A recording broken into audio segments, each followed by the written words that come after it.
to an HBC special report. I'm John Adams along with Chris Kindle, Nino 2-0, and Richard. Today's special report, we continue delving into the untold history of punk rock, Washington, D.C., Part 2, White Rich Kids Not on Dope. Gentlemen, the unofficial punk rock roundtable, how are you guys? I'm doing well. I'm doing good. Good. Mr. Kendall, how are you, sir? I'm doing well myself. Yes.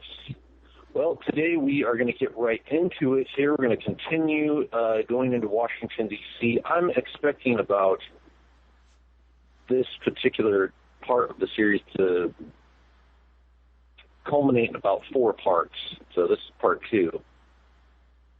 And we're going to continue with what we left off with.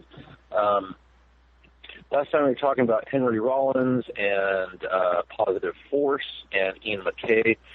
And Mr. McKaye, of course, made the band Minor Threat famous, but after he was out of Minor Threat, he was in a couple of other bands, one of those being the band Embrace. And I'm only going to bring this up now. We'll have to touch on this on a later episode, but Embrace was part of a kind of this movement within hardcore punk to go a little softer. It was kind of the adult contemporary of hardcore punk that later culminated in the term emo, which was revived and revised about 10 years ago. And I recently saw that Salad Days, the history of punk, DC punk rock documentary, where Brian Baker had actually made the claim that emo was a derogatory term that he had made towards Rites of Spring and Embrace. Rites of Spring is the other big emo band, kicks it off, kind of goes down the emo meaning emotional, the route of more melodic kind of, emotionally based music, passionate, limp-wristed, I guess would be a better term. Singing about broken hearts and shattered dreams. Yeah, something like that. See, I don't know. I guess that's what they're singing about. Yeah. But I did like Embrace. I did not like Rites of Spring when I was growing up. I couldn't get into them. They were way too, I guess, passionate. Anyways, but yeah, the singer from Rites of Spring, the guy named Guy Picciotto, he ended up teaming up with Ian after Embrace, and Ian had a band with some guys called Fugazi, and Guy Picciotto ended up joining this band, Fugazi, and Fugazi is probably the most influential band of the 90s that you've never heard of. And there are a lot of big-time musicians out there who would agree with that, who are fans of Fugazi, and Fugazi had a big impact on music in the 1990s. In fact, earlier I sent Nino an article from Rolling Stone magazine, which, of course, we touched on Fugazi a little bit in the past, Chris and I, about how they never would give the major magazines an interview. They would never play, big, super huge rock shows or anything like that. It was all about, DIY, do-it-yourself type ethos to maintain that image of the grassroots punk band. And but Rolling Stone would still review their albums, and so the 1995 album In on the Kill Taker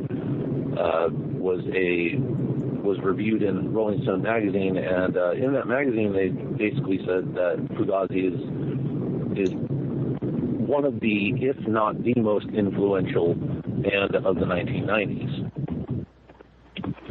And And so that's interesting because, well, another guy we're going to talk about here in a second, who is a friend of Ian and actually comes from out of the Washington, D.C. punk scene, is Mr. Dave Grohl. And there is a big connection between Washington State and Washington, D.C. But starting with Fugazi, we covered Ian McKaye in the last one, and the political vehicle that was Fugazi kind of, within their image and their ideas, took it a step further than Minor Threat. It wasn't just, rallying against, just being anti-authority or something like that. It was actually anti-establishment, anti-government, very politically left-wing, and even going as far as to being involved with political organizations like Planned Parenthood, which they would do concerts. They would do benefit concerts for Planned Parenthood because I guess they didn't have enough money to kill all the babies they wanted to. They needed bands to raise money for that. So, yeah. But, yeah, the 90s, and Chris remembers this, we've talked about this before, the 90s were just like a thriving time period for Planned Parenthood when it came to music. Like everybody under the sun, you'd always see like some rocker, Courtney Love or somebody, some woman rocker like wearing a coat hanger T-shirt. I remember seeing Eddie Vedder. He would get on stage with a coat hanger T-shirt on. Yeah, him too. Yeah, same crew of people here. Ian McKaye and Eddie Vedder are friends. And so, this was a big thing. It was a big deal to be all about abortion and Planned Parenthood and rock for choice was a big thing they used to put on, and they always have feminist rock bands, L7 play that, and Bikini Kill. Bikini Kill, of course, we talked about Kathleen Hanna in the past. We're going to touch on her. And but Fugazi, Mr. 2-0, how are you, sir? I'm good. Good.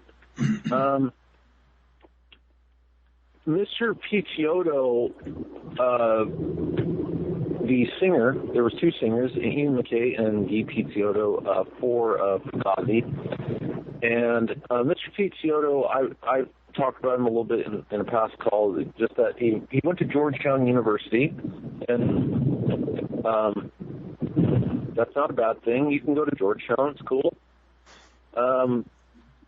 But he's not exactly just an ordinary average dude, is he? Well, he has, basically, it feels like Guy has the pleasure of having his past scrubbed. It's really tough to find anything on his family.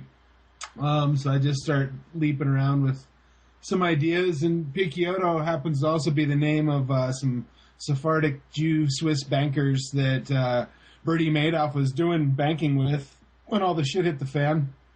And the founder of that Swiss bank was Edgar D. Picciotto. So I'm not saying they're related, but Picciotto is a incredibly rare name, just like Disney. Disney, I don't know any Disneys. I've never heard of anybody but Walt Disney and the Posse, and also the Ian McKaye Disney, family bloodline. Again, they say they're not linked, but I don't know how they're not. So Guy's kind of like, he's scrubbed, it appears. He's real tough to get information on. He did marry Kathy Wilcox. They may be divorced, but I think they're married. She's a Bikini Kill instrument slayer. She came out of Evergreen State College. So that's another Washington, D.C. to Washington State connection, and we'll see that a few times with Grohl and Hanna, and they marry each other. So we got the Discord doofuses and the Evergreen State College feminist puke bands marrying each other and then going on to excellent, wealthy careers in television and music and production or whatever, government, lobbying. Now the Interesting. Now, so Mr. Pizziotto, I think he has the sole benefit of being the only punk out of the Washington, D.C. area to not only attend the Georgetown Day School, but also to attend Georgetown University. And if I remember correctly, correct me if I'm wrong, he's got like a master's in English, and I think he's a professor. What I think I read was he had a BA in English, and I could never find anything about professorship, but that doesn't mean it's not there. Go ahead. Oh, he's got a bachelor. He's got a BA, not a master's. Okay. I think I can click open the wiki here real quick, but I'm pretty sure if my memory serves me right, it was like a BA in English. But I didn't find. He's some music lurker. It appears, hangs out with a bunch of shitty music dudes that nobody's heard of and makes money. Let's see here. Yeah, I'm not seeing it right off the bat for some reason. So like Nino was saying there, he's married to Kathy Wilcox of Bikini Kill. Yeah. And all of the girls in Bikini Kill also have, Kathleen Hanna used to date Dave Grohl, and then Toby Vale used to date Kurt Cobain. So all the girls in Bikini Kill were all significant others at one time to guys in these bands, right? Yeah. And just real quick, Picciotto has a BA. I looked it up, so I'm accurate. Okay. And Ian McKaye produced the first Bikini Kill album too. So. Yeah, Ian McKaye, because he's a tomato. He was a real. He had his hand in the Riot Girl movement. It's outspoken, and there's even little counter dialectics that he didn't do as much as he claims, and all these little nonsensical stories of infighting. But yeah, he was one of the masterminds of the Riot Girl movement. I'll say that pretty confidently. Yeah, I agree with that. Yeah, and before we stem off into that, so another guy in Fugazi is a guy by the name of Mr. Joe Lally. He's a very, amongst musicians, I'd say he's a pretty famous bass player. And he was the bass player for Fugazi. But he had a very interesting day job prior to joining the band full-time. And he worked at NASA. And I found that interesting that was his day job that he gave up to go play bass for Fugazi full time. Do you have anything more, Mr. Lawley? If I remember correctly, too, I think he's I don't know if he lives here anymore. He now resides in Rome or something like that, if I remember correctly. Yeah, I think he's back in D.C., but he did live in Rome. And I didn't get to, you nailed it on the head, the NASA connection. That's incredibly rare. Yeah. I don't have anything nefarious, but that right there is just like a big enough red flag to wonder. Yeah, he actually, I know he has something to do with a record label where they put out a lot of stoner rock. Like they put out Dead Meadow, which I actually like some Dead Meadow stuff. And my band, I think it wasn't my band? Was he? I can't remember. Can't remember all the gigs I played. I think we opened for Dead Meadow one time, but Tolada Records. What is it? Tolada Records. Yeah, Tolada. Yeah, it's like a stoner rock record label. That's right. Yeah. And one more note, the timing's good because Joseph Lawley's LinkedIn page also said that he was working there for a government contractor from 82 to 86. So he it wasn't like he was doing that while he was jamming out, is my guess. Government contractor for NASA. Huh. Yeah, that's on his LinkedIn page, actually. All right. Well, have to do a little bit more research. Just type in Bechtel and Joe Lawley into the same search. See what happens. No, I was kidding, but yeah, something might come up. Telstar. He was working with Dukowski's. His dad was working with Dukowski's. Oh yeah. But wait till we make our way over to Los Angeles. Yeah. Yeah. They're everywhere. Yeah. Okay. So I think those were the only guys in Fugazi. I couldn't find anything on the other guys, unless you guys have something I don't. Let's see here. Brendan Canty, he's got little connections.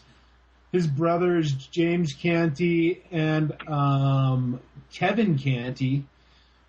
James Canty has been in many bands. He's like a session musician, my term, in the punk scene. And he's been on Matador Records, Lookout Records, Kill Rock Stars, K Records, Drag City, and Discord. And that's a little nest of these little, I call them nefarious little labels. Brother Kevin Canty, he actually wrote the book Rounders, which the movie Rounders was made after, and he has a few other movie credits, so success runs in their family. That's about it. There's connections to Nation of Ulysses, Ted Leo and the Pharmacists. But yeah, like his brothers are off doing, some impressive work. Okay. Other dudes, let me see here. I think I need to touch back on Ian McKaye also. I forgot some pretty awesome stuff that I realized I forgot. Another dude was Colin Sears, and he was in Dag Nasty, and that's pretty dry. But I think I totally spaced mentioning when we were going up the bloodline to Grandma McKaye.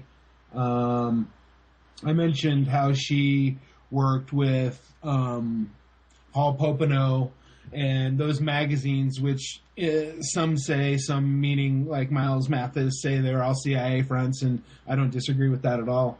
But I kind of skimmed Milton Angus McKaye, and I need to just stress he was writing for a lot of magazines also, but he was an executive with the Office of War Information. So I need to put everything back into perspective and just rebuild a little bit of Ian McKay's background to show how thick this goes. He claims it's 5 generations of Washingtonians. I don't know how long a generation is, but that's probably a couple hundred years total, 300 years total, something like that. So they've been there for a long time. Just to mention Milton Angus McKay's job description as an executive of the Office of War Information from Wikipedia. The United States Office of War Information was a United States government agency created during World War II to consolidate existing government information services and deliver propaganda both at home and abroad. So that's Ian McKay's granddad. Ian McKay's grandma worked with Paul Popenoe on the very, very first marriage advice columns, and they were people that started relationship counseling. They brought it into the lexicon. That's pretty remarkable in my opinion. She also has connections to the Disney family in Oklahoma, the Republican Disney family in Oklahoma. They're related. And from what I read, everything says they're not related to Walt Disney, but again, like everything's in the name, that's pretty hard to believe. And so Grandma and Grandpa both worked for propaganda machines. Another note on Grandma that I failed to mention was she was a member of the Cosmopolitan Club. And to get an idea, there's a lot of very wealthy women that were members, but here's just a couple names. We had Eleanor Roosevelt, Margaret Mead, and Abby Aldrich Rockefeller. So Ian McKay's grandmother was hanging with these women at the Cosmopolitan Club. So, again, she worked with Paul Popenoe in the very first relationship counseling stuff. He was a eugenicist. I'm sure they brought into those early writings. And, again, I don't know this for sure, but I can totally make a strong guess that they're bringing in ideas aligning with Planned Parenthood and such, since Paul Popenoe was a eugenicist who jumped into the field of relationship counseling like out of left field. So my guess is they're pumping some of those storylines and themes into the lexicon. I just had to revisit Grandma and Grandpa. Yeah, so those were a couple things I left out because there's so much stuff that I forget stuff or just I rush. But those are some other little nuggets. So Ian McKaye essentially comes from a complete, at least the two generations I can fall back on, complete propaganda machines because, again, Dad works for the Washington Post, and that's a Harvard propaganda machine, a liberal Harvard propaganda machine. So did Ian break the spell? I don't know. He's got his fingers in movements. He's got his fingers in movements. He stayed true to the course. He's worth millions. You know, his grandma was hanging with Abby Rockefeller, and we're supposed to believe he's just some punk, you know, that Henry Rollins like hung out with and you know, dished out ice cream, and then now there's powerhouses in this teeny microcosm of the population that still has a very, very loud voice, and it's the same voice as always, you know.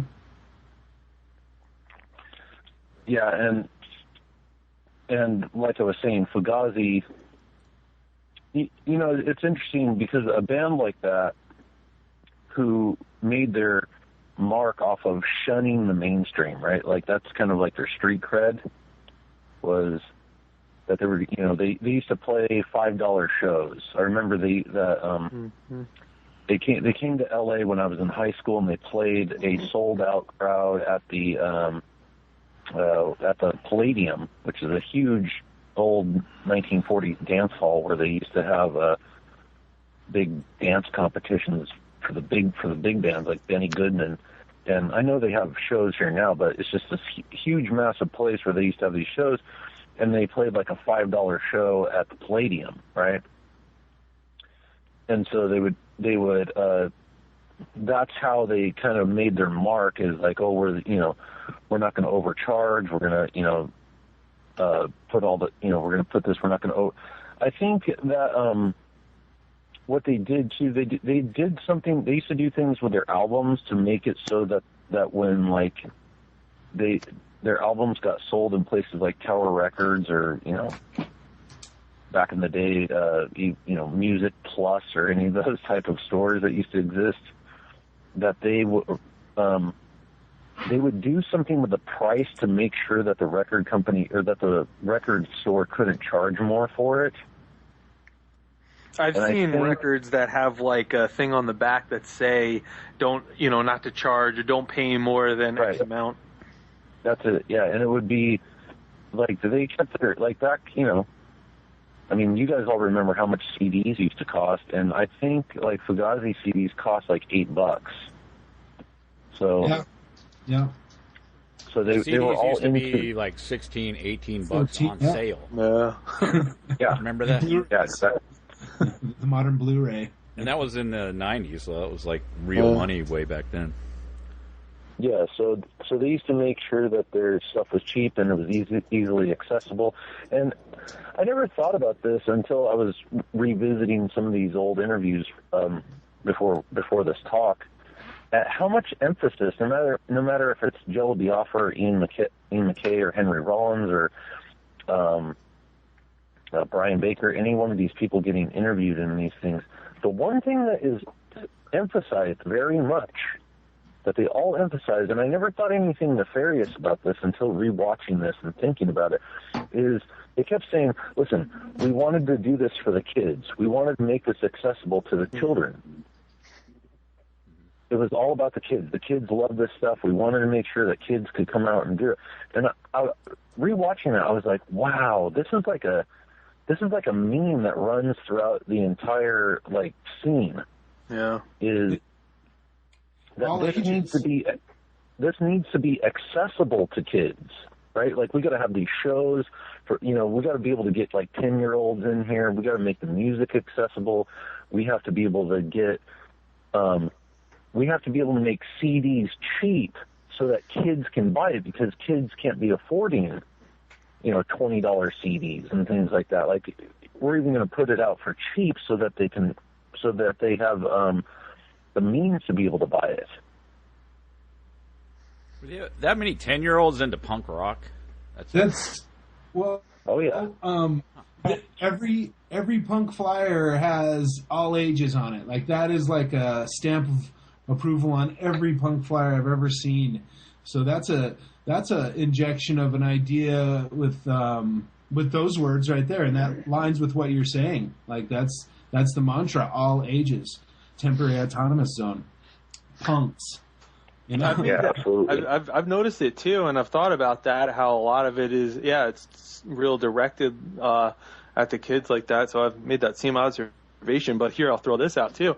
I mean, in more recent times, it seems like flyers and shows and stuff seem, at least in the scenes I'm more familiar with, seem to have the all ages shows have seemed to gone by the wayside a little, and I noticed it's a lot more of a bar scene and stuff, which I don't know if that's direct, if the punk thing is sort of phasing out and it's being directed at the former kids that are punk still or something, you know? I'm sorry, they're following the generation where the money is. Exactly. Yeah. That's been my observation in the last several years anyway. Yeah, and those were the best. Yeah, I agree. And those were the best shows. And I saw that actually change. It went from all ages to like a section off for the people to drink to like that too. Yeah, you know, stamped and wrist tagged and all that stuff. But they set it up. They gave everybody the idea. You know, put the X on your hand. Oh yeah, we can have an all ages show. These guys can't drink. These guys can. Straight edge. Blah blah blah. Whatever. Yeah. And one more thing just worth mentioning on Ian. There's this big like Saturday Night Live thing where Fear played, and it's pretty notorious. Wait, Nino, let me say something real quick. Okay. Just on the age thing. Yeah. I don't know why it's escaping me right now, but there was that song by the 8-year-old punk girl from the 80s. I Don't Like Beer. You guys remember that? No. I've never heard it, no.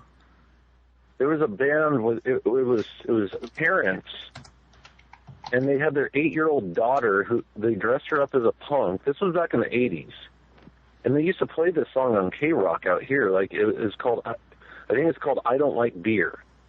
I got it up now. Yeah, it looks like what they dressed Harley Flanagan on the cover of his Devil book. Like she's wearing some like crazy like velour schmuck with beads.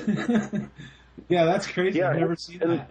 There's a documentary called L.A. Punks, like from the 80s, and they actually interview that girl, and they like ask her like, well, when you go to school, do kids make fun of you? And they're like, yeah, they make fun of me, but I'm a punk and I like it, and like she's got all these pre-programmed answers.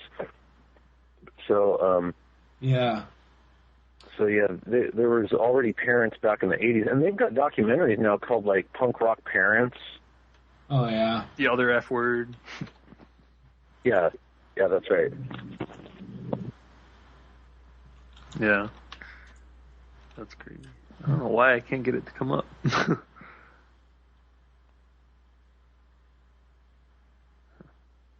So yeah, Ian McKaye went. So they had the Saturday Night Live where John Belushi he made some deals, got Fear to play, and they got some punk rockers to show up from New York and from DC, and allegedly, from what I read, Lorne Michaels called Ian McKaye himself to see if he'd come up. It started when he got a call from Lorne Michaels, who explained they wanted some authentic punks to come to the show and dance. Quotes. So, what random kid starting some grassroots, do-it-yourself, shitty punk band gets a call from Lorne Michaels, Well, Nino, you've never heard of the punk rock yellow pages where like you just like look up. Yeah. That like apparently Lorne Michaels had access to, where he's like, we need some real punkers come over here. Let's see, who can we call? Let's look through this punk rock yellow page. Oh, okay, this guy Ian McKaye, he looks good. Let's call him. Yeah, no, I've been reading it. I mean, I've been reading this book, the NOFX book that's out, and that's how they booked like all their early tours. They just would, a few days in advance of whatever city they were going to. That's what they do. They flip to the city and call the local affiliate. No, well, on that note, I don't know if you guys, I'm sure you guys might have heard this, but have you guys ever heard of that all of the early punk rock tours were booked using stolen credit card numbers? Yeah, yep, they talk about that too, yep. Yeah. Now, they were booked, you mean the tickets were bought with just stolen credit cards? No, they'd get these credit card numbers, and then they'd book their tours on payphones using the credit card numbers, because it would get expensive, trying to set up all these shows and everything across the country. So that's how they would do it. If that makes sense. They would pass them between the bands. Yeah, right. So it's like, it would be like if DOA wanted to come down from Vancouver, like they would pass them a credit card number, and then DOA would book the tour. Or if the Subhumans wanted to come over from England or whatever, then they would book somebody would get them a stolen credit card number so that they could book their tours on these things.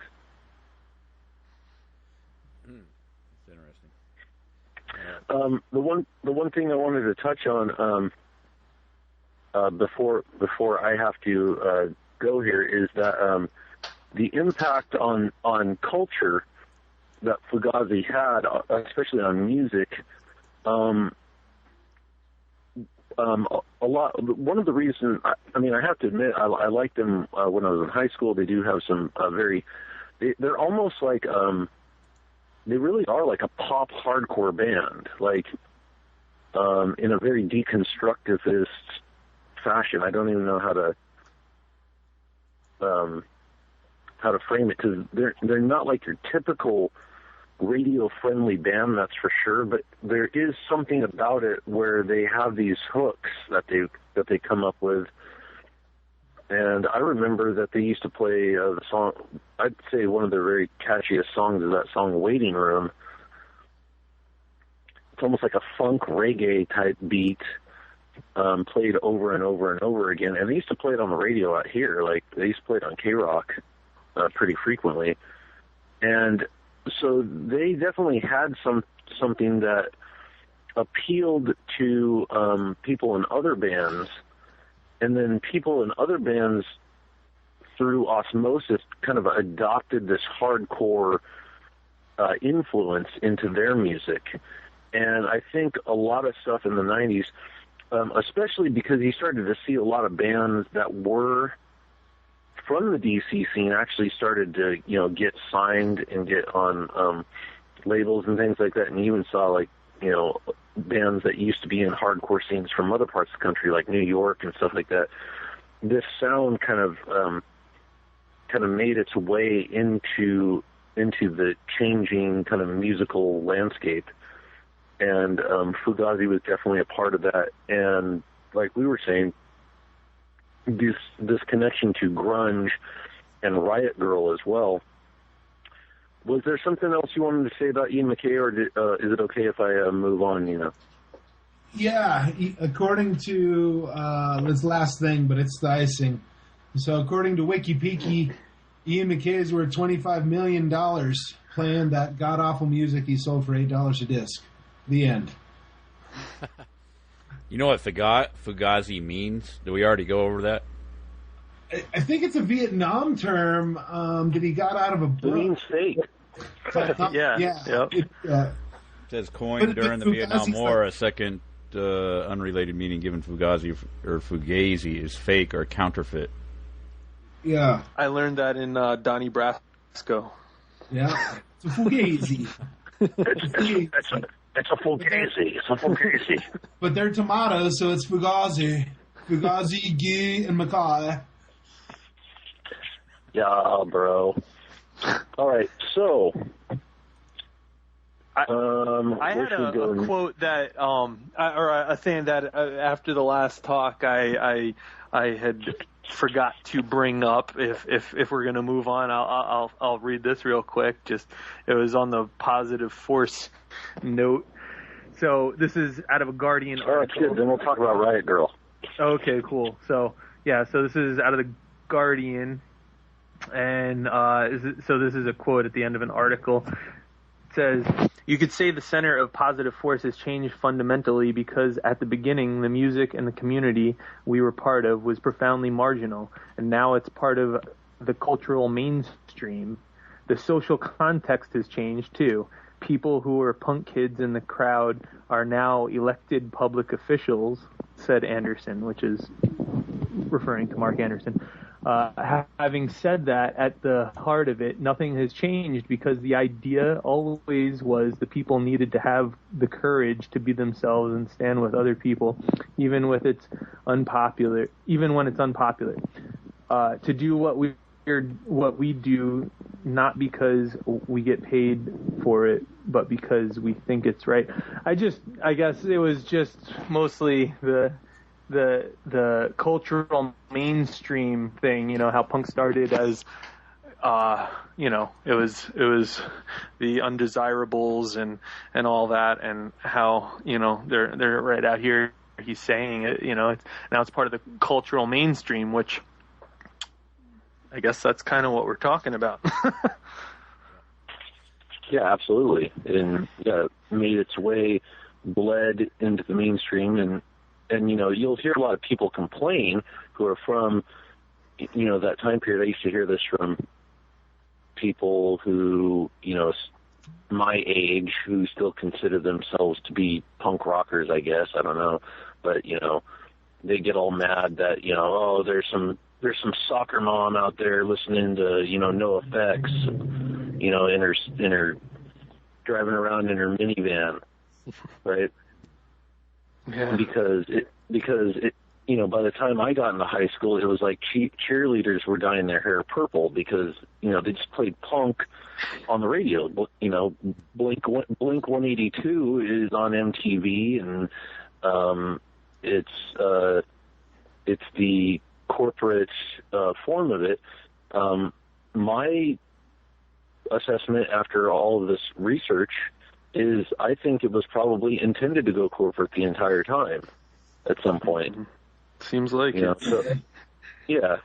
So one of the ways that it actually went corporate and bled into the mainstream, and that we're actually seeing the actual real results of it right now is through third wave feminism and the Riot Girl movement.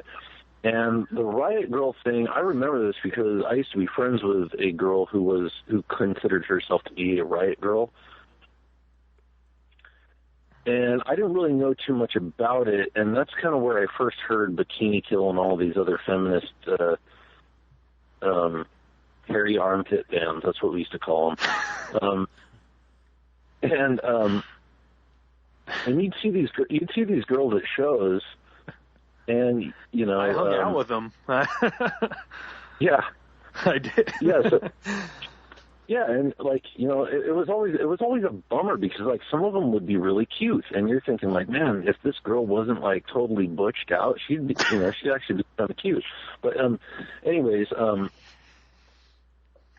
And the interesting part about it is it wasn't fully like the Butch Dyke thing. It was I'm trying to think of someone in popular culture who kind of Madonna. Yeah, Madonna. They kind of embodied that whole thing. I'm trying to think of someone. There's got to be someone from that time period. It doesn't matter. Anyways. So Kathleen Hanna, she's regarded as kind of the iconic figure of this particular time period. She's not a household name, obviously, but in punk rock circles, she's an iconic figure for this. And she's got one of these stories. Obviously, I don't know. I wasn't there. I don't know her personally. But she's got one of these stories where she has all of, the necessary things to be the ultra uber feminist. She had an abusive father. she was allegedly raped and abused at some point in her life. Multiple times. Yeah, had an abortion. And then she had an abortion. She went to a feminist march when she was 9 years old and was allegedly like into feminism, where she's cutting things out of Ms. magazine when she was like 9. Went to go see Gloria Steinem and Bella Abzug like give speeches. And apparently her mom, like, she has this like kind of what's the word I'm looking for? Her mom wasn't a feminist, but she liked feminist stuff, I guess. I don't really know what that's kind of a thing. It's like, her mom was like into this stuff, but she wasn't a hardcore feminist, but she introduced her daughter to all this feminist stuff. And then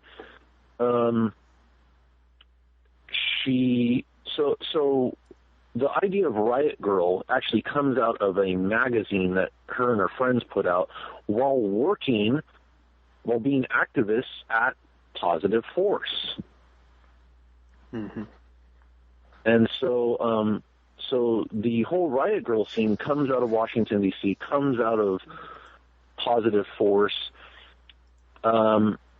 Just for anybody who's not aware of this, Ms. Magazine is a CIA publication. Like, that's pretty much admitted. And third wave as well as second wave feminism is totally, for the most part, in various areas, like, pretty much admitted to be a CIA thing. Yeah, don't you pretty much, I mean, hasn't Gloria Steinem pretty much, I mean, she's admitted that. Right? She did admit it. She just kind of said, like, oh, yeah, that's kind of something I did when I was younger. Like, that's how she blows it off. She's like, oh, yeah, I did work for the CIA, but that's when I was younger. Like, I'm not into that anymore. It's, the quote's at 25 in 1959, Steinem took part in a CIA-funded effort to disrupt a communist youth festival in Vienna. So she was cracking skulls on the commies. Yeah, that's the other thing, too, is, like, a lot of this stuff, if you're looking at someone like her, like, she actually, like, and I'd say this for a lot of this stuff, like, it's actually kind of quasi-conservative. It's not really liberal. Like, if liberals knew that, like, there was, like, a lot of these people started on these, like, anti-communist type things, but then, like, flipped at some point and became uber-liberal commies. It's weird. It's weird. Like, that happens all the time when you look into not just this subject, but other subjects, too, where, you know, like, a lot of the neocons, like, used to be hardcore Trotskyites, but then they become, like, ultra-hardcore extreme conservatives. You know, there's a lot of that too with the liberals, and Gloria Steinem's definitely one of those people. But Kathleen Hanna is basically the Gloria Steinem of the '90s, and so she basically makes it okay for girls to be punk rock and you know, go hardcore and be sluts. Yeah. That's like a mantra, is like their sexual freedom. Yeah, sexual freedom. She was all about, she used to wear this shirt. I remember that, I've seen pictures of it since, but I remember, like, back in the day, you see pictures of her. She's actually, at least when she was younger, she was pretty good looking. But she used to wear this T-shirt with, like, a man's body on it instead of, like, a woman in a bikini. It was, like, a man in, like, Speedos. Like, you know how they used to have, like, you know, Budweiser shirts with chicks and bikinis on it? Yeah. She used to wear this one with, like, a guy, with, like, a dude on it, like, kind of like that. So it's like, you know, I'm going to show the men who are, you know, sexist, who wear these Budweiser shirts. I'm going to wear a man in a bikini instead. She used to play in her underwear. She used to come out on stage in a bra and panties.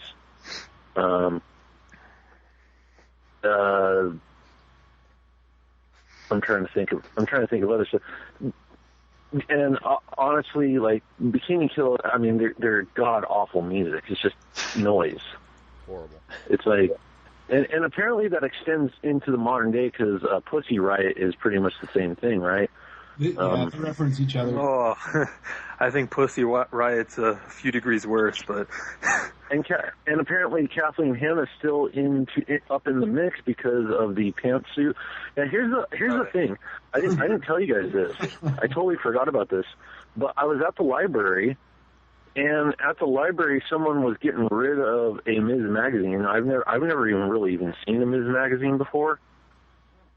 But the library was discarding an old Ms. magazine. And what do you think's on the cover of Ms. magazine?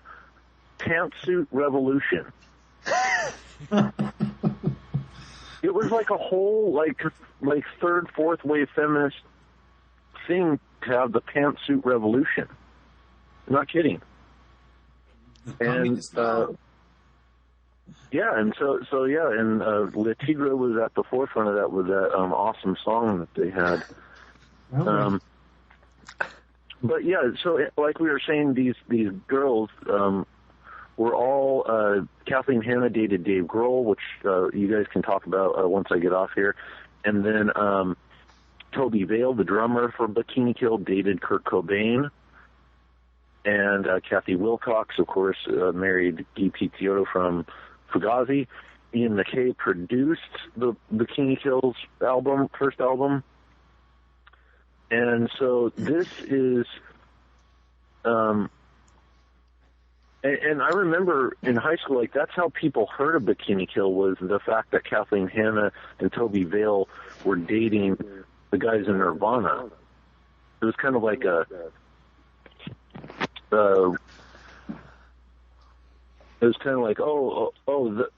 want to hear this band of the girlfriends of the guys in Nirvana.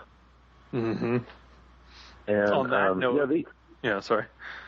I was just going to say, they just like Fugazi got mainstream coverage in big magazines like Spin magazine and all that type of stuff too. So I was going to say, like, and on that note, like I was saying, I'm reading this NOFX book.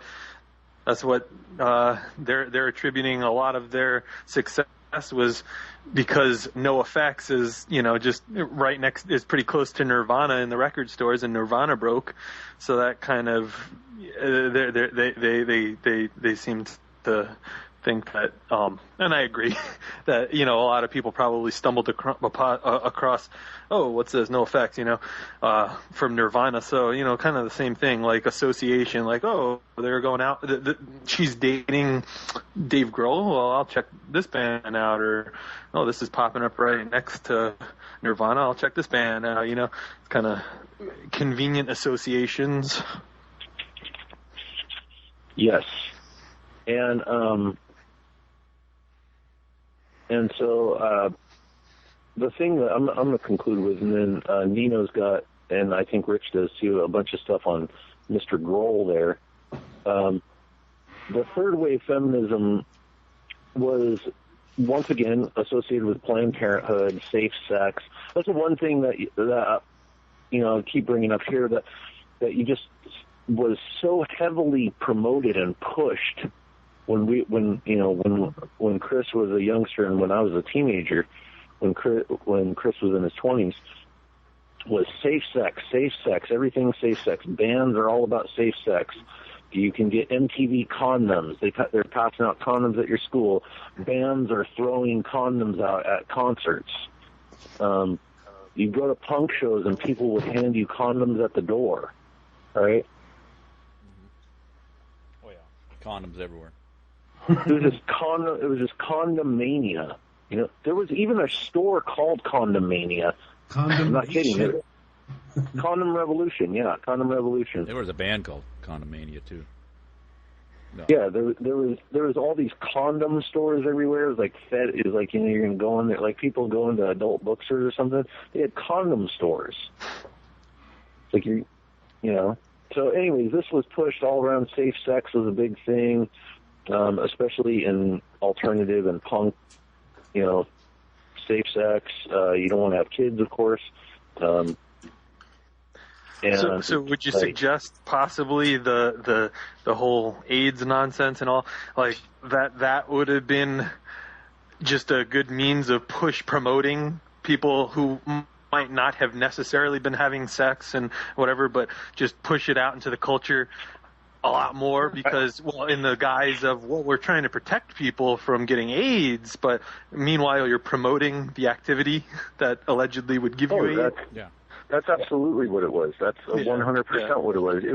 And it was population control on top of it because we were scared because, like, what, you're like 10 years younger than me, Rich? Yeah. Okay, so well, like 8, I think. And Nino's a little bit closer in age to me, and then Chris is just a little bit older than Nino, and so they would scare the crap out of you about getting teenage pregnancy everywhere. It's just all teenage pregnancy, right? Which there was a lot of teen pregnancy, especially out here in California. Like there was, I mean, tons. I remember throughout high school, there's a lot of girls who got pregnant. But like that's one thing that they would scare, like, oh, you don't want to become a teen mother, you don't want to get someone pregnant, you got to use condoms. And one of the things I think it promoted heavily was prolonged adolescence. Yeah. That was one of the results of it, I do believe, is prolonged adolescence. Whether you're using a condom or not, it still promotes the idea of, oh, yes, you're going to, you're going to have this promiscuous lifestyle, and you don't want to have going to bond.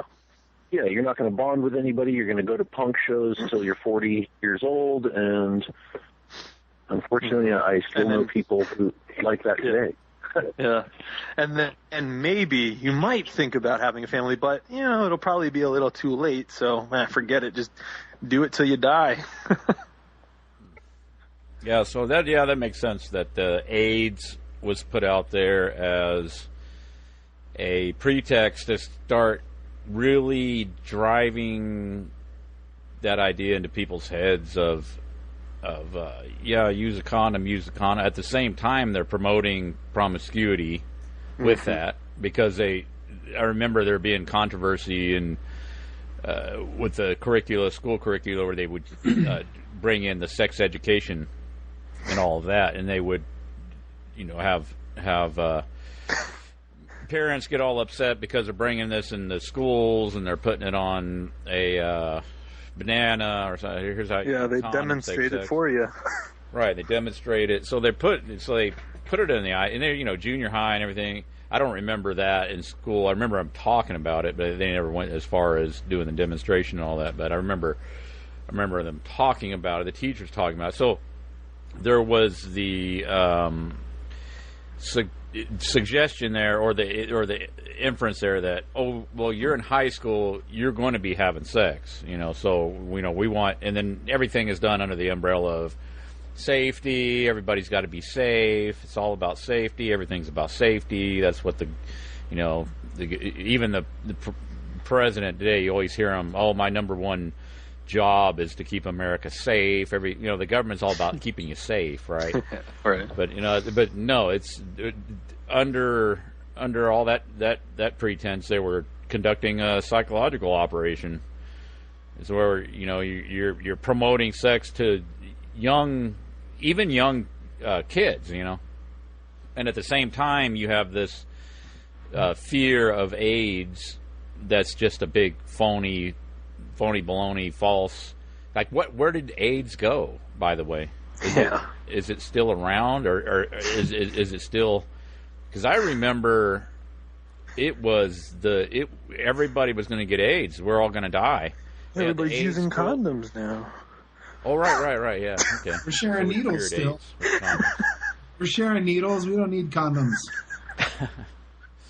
Yeah, I think that's one of the biggest indications that it was a bunch of bullshit is the fact that it's pretty much unheard of now. I mean, every now and then you might hear a little snippet about it, but I mean, it certainly isn't what they were. So what is it? Either it was all bullshit all along, or, which is what I tend to think, or they were hyping it up in the first place, like beyond reality, Oh, what I've looked into it, it's completely made up.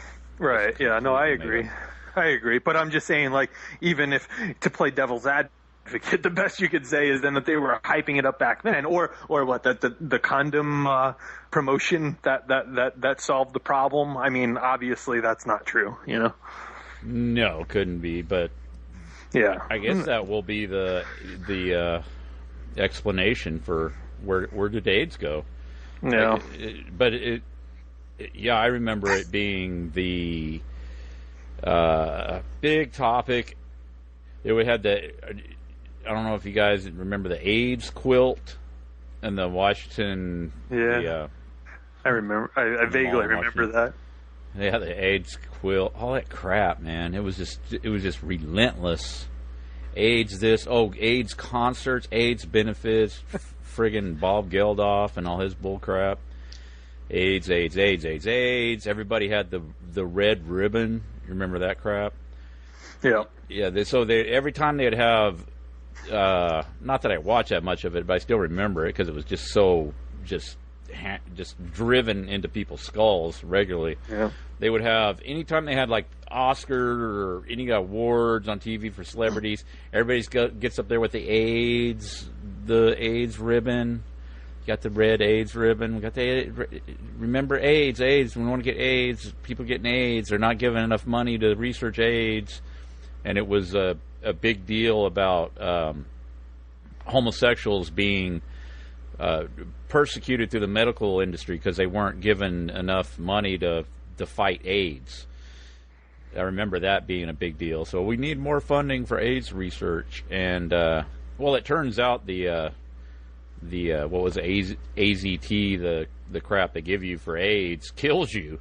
It's like it was some drug that they were going to have to like dispose of because it's so extremely toxic, and they had it for treatment of something else. I don't know if it was cancer or something like that, and they said, "Oh, this is just like way too toxic. We got to."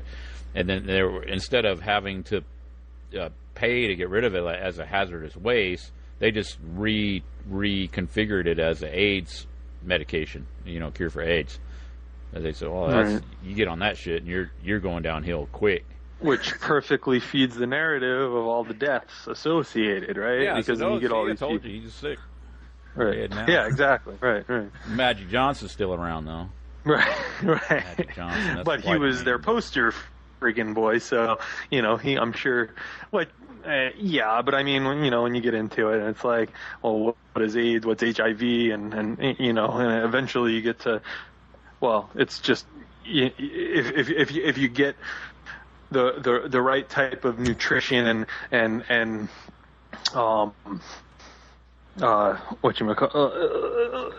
improving your lifestyle and different things like that in itself will cure what they're calling HIV, or get you back on track. Cure just about everything if you get on the correct diet and all that.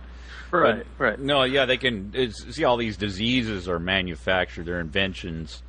They're probably just like similar to, they say first AIDS was cancer, right? They said it was cancer. It was some kind of cancer. I forget the name of it. But then later on, it got transmogrified into AIDS, and then it became this just all out propaganda blitz around this thing, just nonstop. So anytime you see something like that, like they're really hammering on something, then it's social engineering, it's psychological operation. There's no doubt about it. I mean, any disease or anything. Like, why would they? You think they care so much? Everybody, we care so much, and then everybody cares now. They're like, about AIDS. You got people dying of cancer. You got people dying of car wrecks all the time. It's like, but no, AIDS. This is the thing everybody needs to like pay attention to now. It's like, screw you. My dad died of cancer. It's like what. Or people dropping dead left and right from cancer, but no AIDS. I never heard of any. Have you guys know anybody that's died of AIDS? I don't. No, I definitely don't know anyone who's died of AIDS. I've heard the loose claim made of I had a guy who was a gay guy that an apartment I used to live in apparently had AIDS next door to me. But as far as I know, he's still kicking. So I don't know. I mean, I'm not so sure. Actually, it might not have been. I don't know if it was AIDS or HIV. Come to think of it, but yeah, that's like the only person I can even say in my sphere of knowing anyone. But yeah. Yeah, always punk rock was there, and the rockers were AIDS awareness. Everybody's like, right. okay, you got to live on the damn moon not to know about AIDS, but they still don't stop them from doing AIDS awareness. It's like, well, what's funny about that is, I mean, as far as punk goes, I think there's, you got that one element of punk and hardcore or whatever that would promote the be careful of AIDS, but then you have the other sort of dialectic, I guess, within the punk community of recklessness and, I don't give a shit, like living for today, like doesn't matter, and just do whatever, shooting up, like all that kind of thing. So, it's interesting that in punk rock you sort of have those two dialectics going on. Yeah, the nihilism at the same time. Oh, we just want everybody to be safe. And Ian McKaye promotes veganism because he wants everybody to be healthy and eat vegan. It's like, yeah, Ian, you're absolutely full of shit, dude. All these people are. It's like, yeah, they get on these campaigns, these crusades, and you ask yourself, well, why? Why are they all on the same page? Why are they all going vegan? What the hell is this? So it's just. Yeah, it's just culture creation. It's how you end up with, people around you, and you think, wow, that's mighty strange. Like, why do they suddenly went vegan? But that's your answer right there, because it's these musicians, these pop stars, these different people that flog this shit. Yeah. Yeah. I know it's kind of getting off topic, but like the sort of not completely off topic though. What's his name? Russell Simmons, right? With Rick Rubin and Def Jam and all that. He's a big promoter of that. Like as far as on the hip hop end of it, promoting the veganism and all that. Like eat your tofu, it's good for you, all that crap. And, and you can directly link him with the punk rock culture and community. I mean, he even says, I've heard him say that, punk and hip hop in the streets in New York kind of coming up around the same time, helping each other out. And then he goes on and does Def Jam with Rick Rubin, and so it's like it really closely knit communities that they have the same propaganda coming from different propagandists, but promoting the same ideas and the same nonsense baloney that's pretty easily debunked, but the people suck it up, and here we are talking about it. Oh. Yeah. I mean, people underestimate the influence of these people.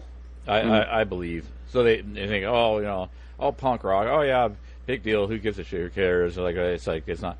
No, this is like a direct. If you step back and think of it, it's a direct line into the brains of, and like you guys were talking about earlier, even like 10-year-olds. So it's okay now. Let's forget about all your surface level politics and all that, and how everybody's supposed to think that the world operates and everything. It's like, it's just you vote and then you get the people in, and then the only thing nefarious about what they'll get into will be maybe put out propaganda, and then you'll recognize it because you'll know it's propaganda because it'll be obviously propaganda, and it's like, no, it's not the way things operate. It's like you want to first of all you want a direct line into the minds of the up and coming generations. That's very important for shaping culture, and we think, oh well, yeah, we don't have the government like openly propagandizing people, like they don't tell us what to do and stuff like that. And it's like, yeah, they do. You just at the punk rock show the other night, That's why you're eating carrots now. You're not eating bologna sandwich anymore. But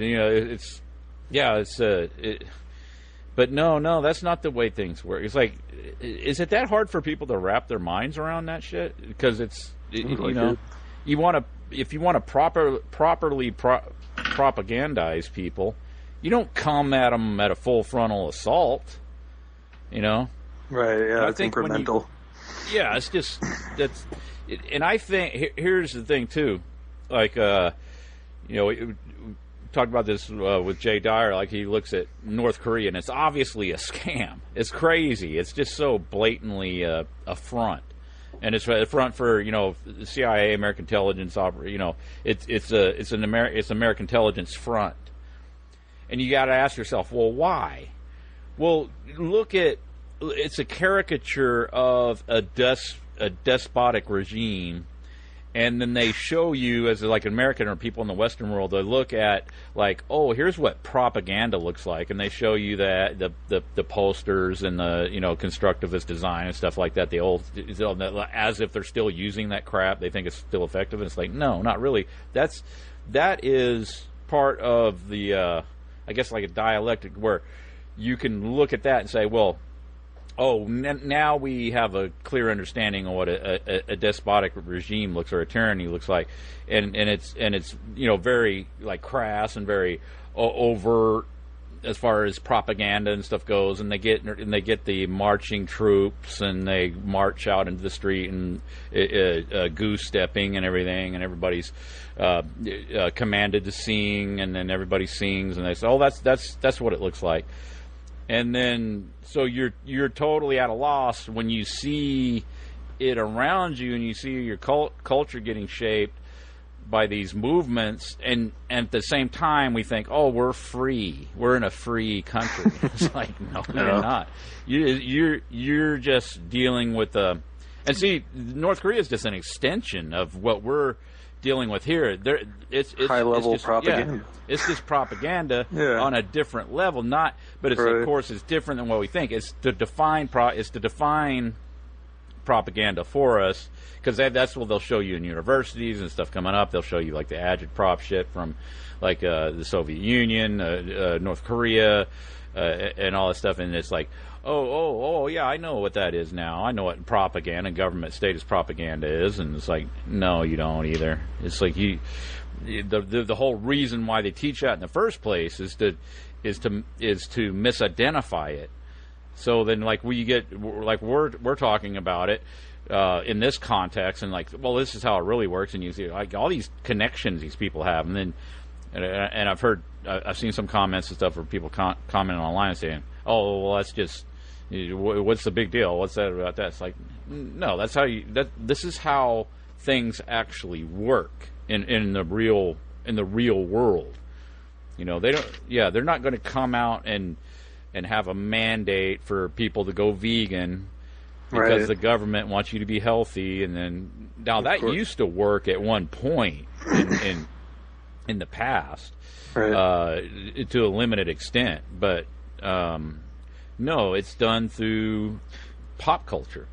Yeah, well, the thing is, with those old models, you have the revolutions and the things against all that. Like, oh, we can't be having that. We can't have, telling people what to eat or whatever. Like, we'll create this sort of revolutionary mindset that people, we've risen above all that. So now, it has to be done in a more subtle sort of less in your face way. You can't just go tell people what they eat or what to eat, because that would be fascist, and we're not fascists. So you have to do it in more clever ways, but it's not even all that clever, really. It's just That's why you're not going to ever see North Korea issuing a dictate for everybody to go vegan. Because they don't want Americans to see that and associate that with anything like authoritarian or anything. So that's not something. Well, at the same time, I don't know. Would we even know, being how closed off they are, unless the am I just being suckered into that narrative? But like, as closed off as they are, would we ever even know whether they did or not? We only know what we're fed through the media. Right. Supposedly you can travel over there. I mean, you can go on YouTube and look at all the different people who have traveled over there and done stories with these little. Isn't it like outlets and all that? Isn't it like a Cuba type of thing? How Cuba had been, like, where you can't. I thought you can't. I don't know. Maybe I'm mistaken that you can't go direct. I thought you'd have to go through other countries first. You need to. I think a large portion of our population probably has the impression that North Korea is like the movie The Interview, because that's where we get our history. Truthfully, I really bet you, like, if we took a poll, that movie educated more people about North Korea than anything ever. You're probably right, dude, because of that propaganda that came out around that movie. I bet you are probably right that most people probably hadn't even thought of North Korea or whatever, like, or if they did, it was not hardly at all. But then when CNN's telling you, oh, they banned this movie and all this controversy and all that crap, you're probably right. They've manipulated the masses perfectly to the point where they don't need, like, what's the new lexicon term? Soft power too much, even though this is soft power. It's as simple as making a movie with James Franco, getting a bunch of people like on it, make a bunch of controversy, have them look it up on Wikipedia, and then the whole country is totally educated by the movie The Interview. And that's right. Seriously, I'm not even kidding you. Like, that is probably if we gathered a decade's worth of people, just a 10-year span of people, and thought about it critically, we could get something like in 20%, 25% of that chunk of guys and girls of that age range think what The Interview has taught them and got that from The Interview. I'm not even kidding you. Yeah. Oh, yeah. No, you're right. That's how it works, man. And you don't think Sony? You mean Sony didn't really get hacked? Is that what you're saying? No, it's just absolutely. The Russians, they hacked them. Yeah, the Russians hacked them, right? It's just that's why these.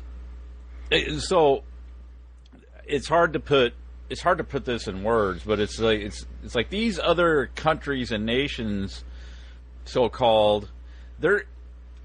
I believe in the real scope of things that in the CFR backs me up on this. They call, like, North Korea, Russia, or something nation states. They call them states. They don't even say nation states. They'll say states. These states. Mm-hmm. Well, what the hell are you talking about? States? 51st, you mean like 52nd, 53rd? Yeah, they're just states. Like, you got the United States, and then you got these other states, and then somebody might say, well, no, they don't mean it that way. It's like, well, why is it the same exact terminology? State of mind. Yeah, because they are there's as much opposition between, like, Russia and United States as there is between, like, Florida and Idaho. It's like, is there conflicts or something interstate? Mm-hmm. Like, did California talk about seceding or something just recently because of Trump or whatever? Yeah, sure, but that's all, talk and propaganda. Right? Talk and propaganda. But the same is true on the so-called world stage. It's all it's just it operates a very, very similar manner. I mean, not a direct parallel, but I believe it operates on a very. It's essentially fundamentally the same, because there is no rogue state. There isn't any world leaders that are going off script. They're all on point. Mm-hmm. Yeah, I totally agree with that. And Nino and I were kind of even discussing that earlier, actually. I mean, yeah, I totally agree with that. I don't really buy into any of that. Although it's just it's theater, Absolutely. And why would we think if you go travel to other countries, if you go to Russia, if you go to if you get in North Korea, if you can make it in there, maybe you got some insider buddies there, you can get in, skate crew or something. But like, if you go, there's going to be an awful lot of similarities to what the type of life you lead as compared to a type of life like a North Korean leads. Are they always, marching around chanting, stage slogans and all that? No, I mean, now, if you want to look at the United States, what do we got? You did a cross comparison, like how many times do we stand and salute the flag, or every time there's a sporting event? That's an awful lot of saluting the flag and crap, man. Yeah. And then we look at North Korea and say, oh, they have these. It's all centered around this.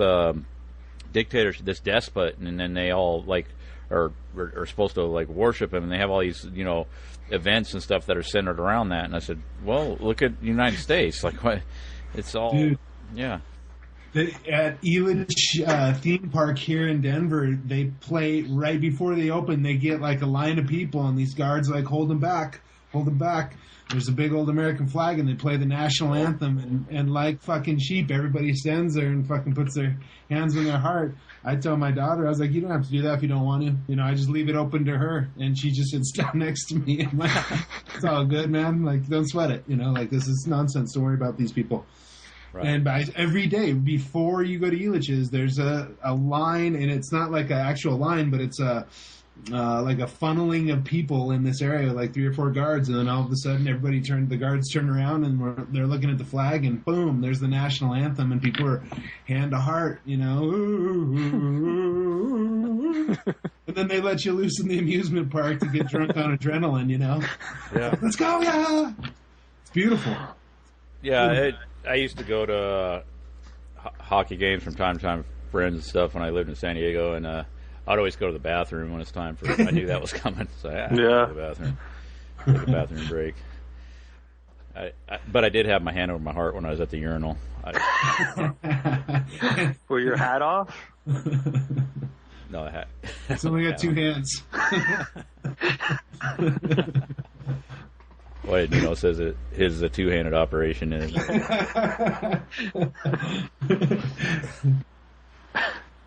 Well, I guess so.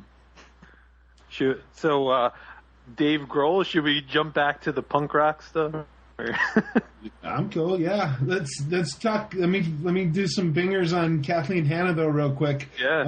Just to give you an idea of why the link to Gloria Steinem's pretty strong. She saw her when she was younger. Gloria Steinem is pretty tied up in the CIA, and from my notes and whatnot, I think that a guy named Cord Meyer was her handler. She also infiltrated a group called the Red Stockings, and Kathleen Hanna. So when Kathleen Hanna's avatar's formed, she starts talking about this lady named Shulamith Firestone, and she's tied to this communist group called Red Stockings, and that group was found to be infiltrated by the CIA later on, but it was Gloria Steinem who was infiltrating them. And Kathleen Hanna talks about the leader of Red Stockings, so she's planting these feminist revolutionaries in the current minds of people when she talks in public forums and whatnot.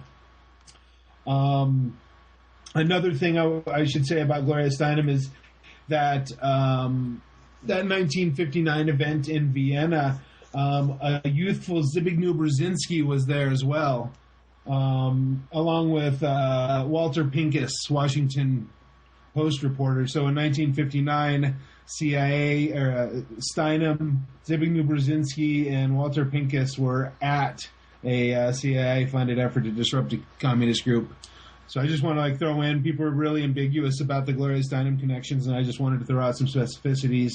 And Kathleen Hanna again brings up Shulamith Firestone, so she's having our younger minds revisit this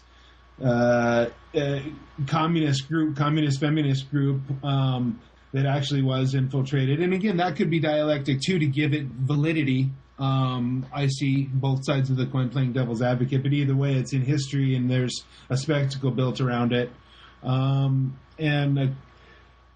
Let's see here. She has Lyme disease.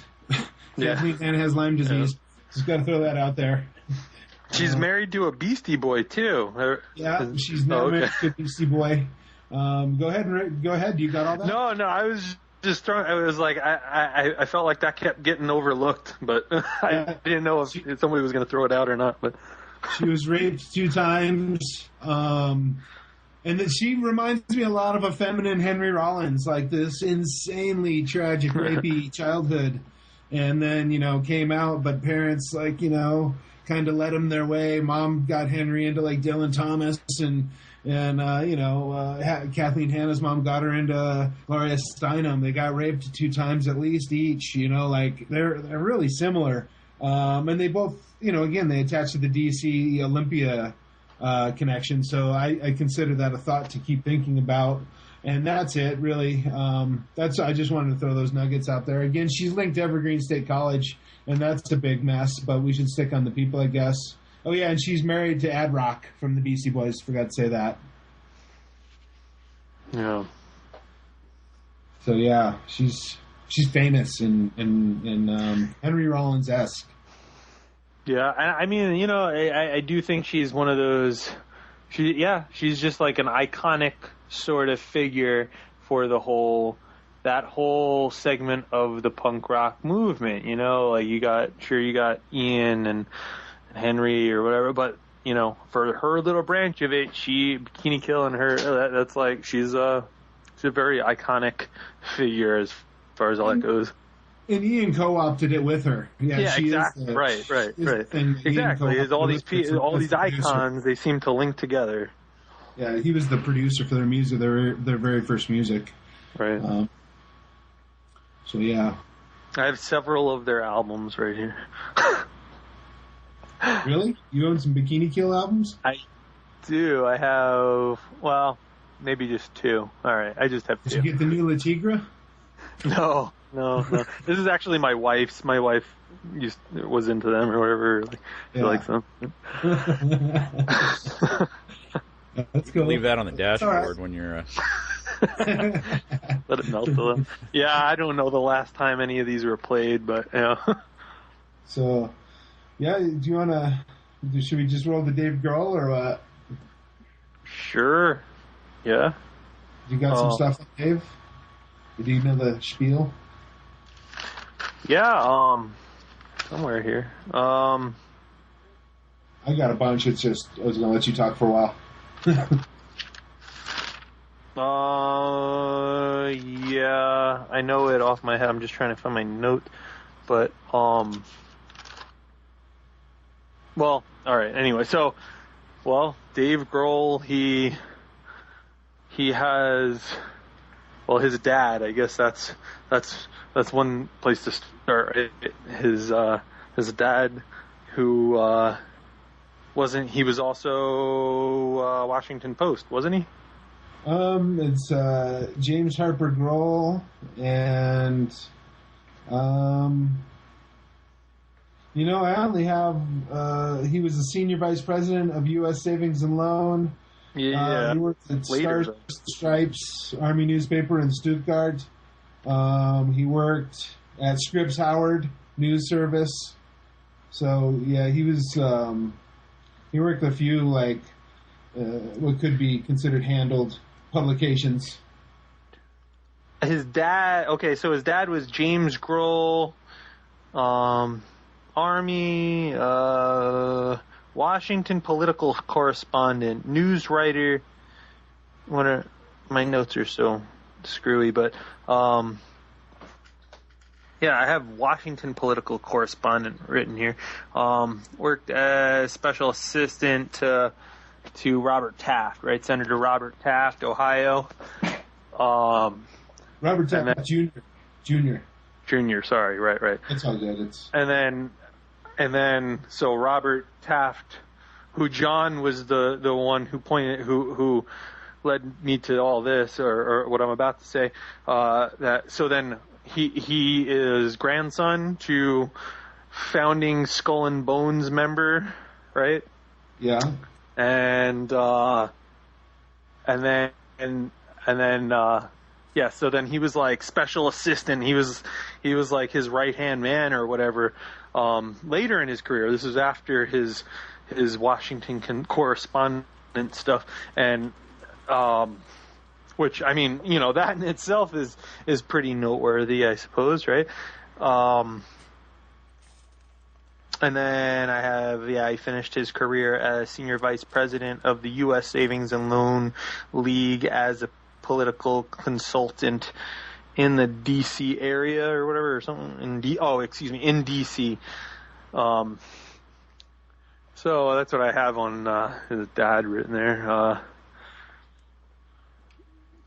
And then of course Dave, who went on in the 2004 election circus with he was on the bandwagon touring with John Skull and Bones Kerry.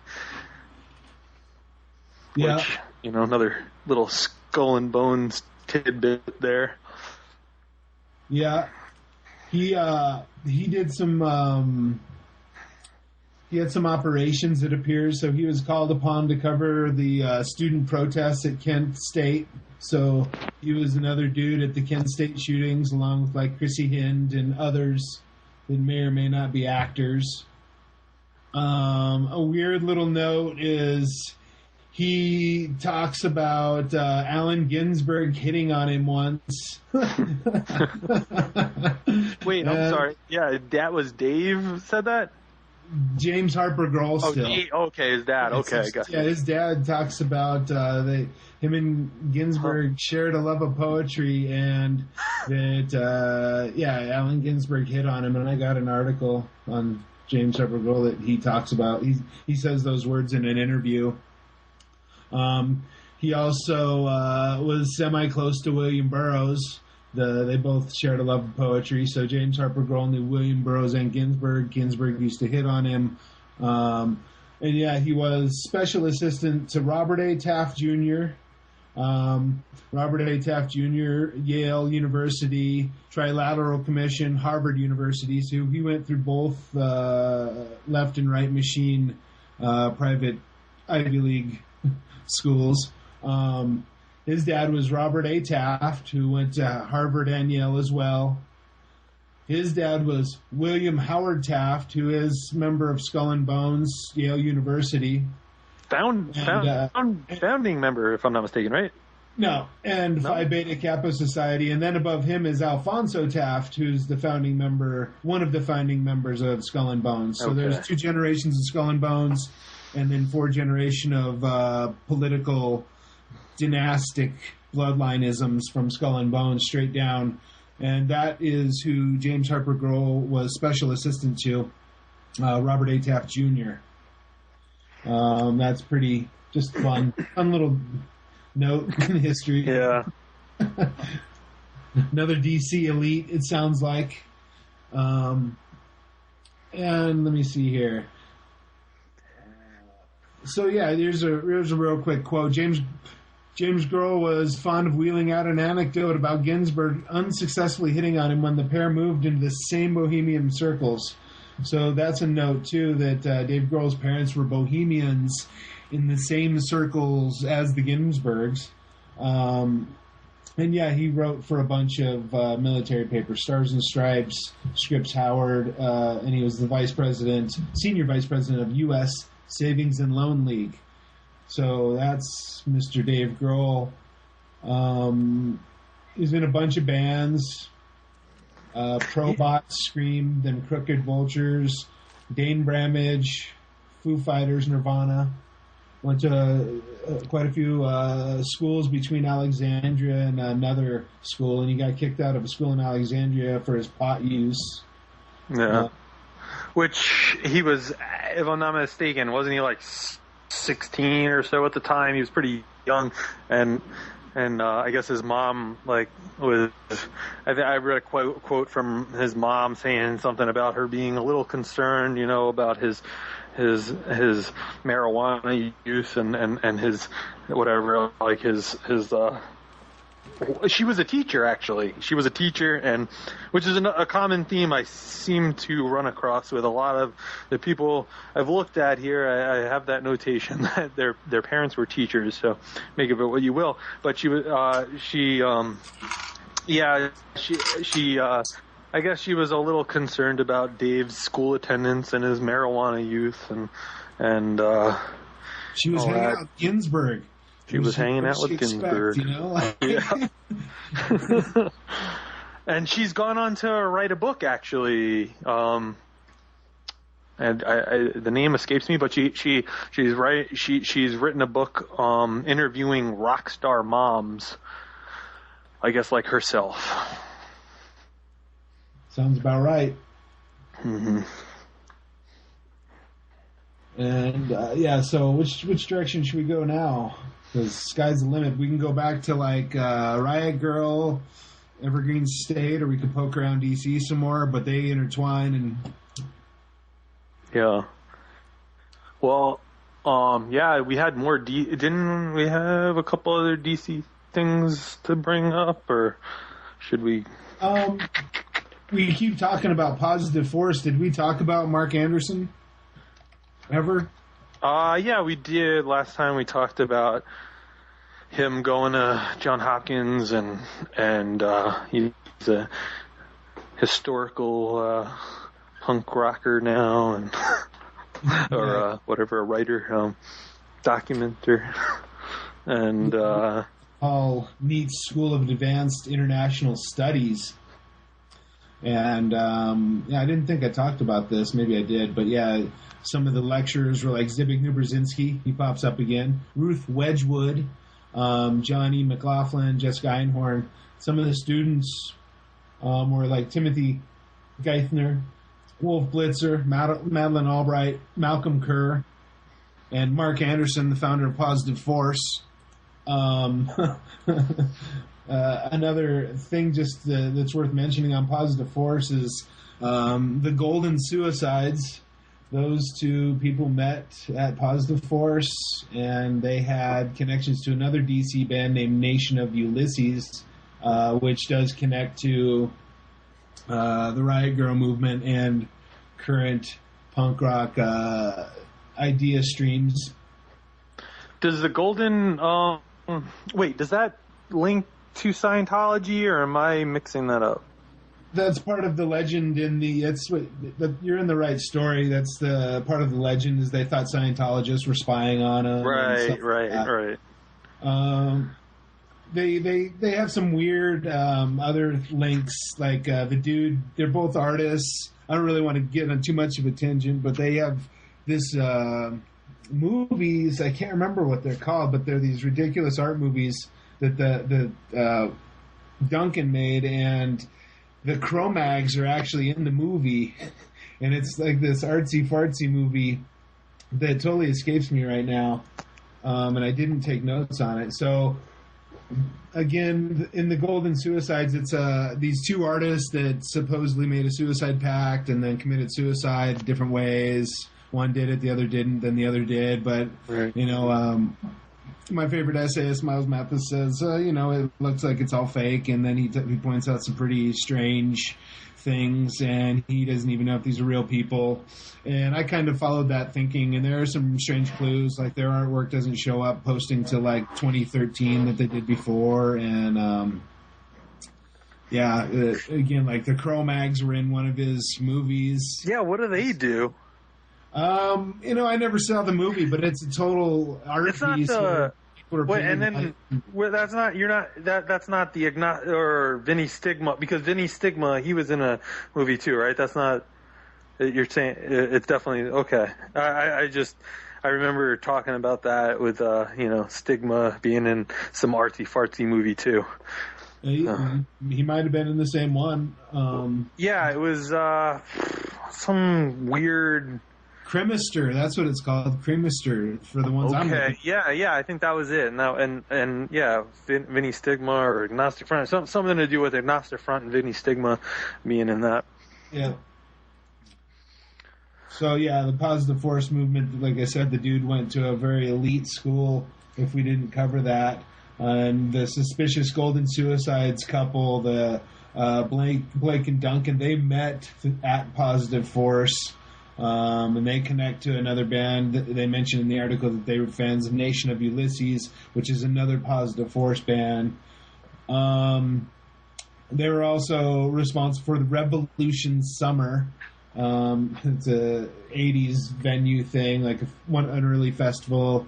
Positive Force put it out with Discord Records. And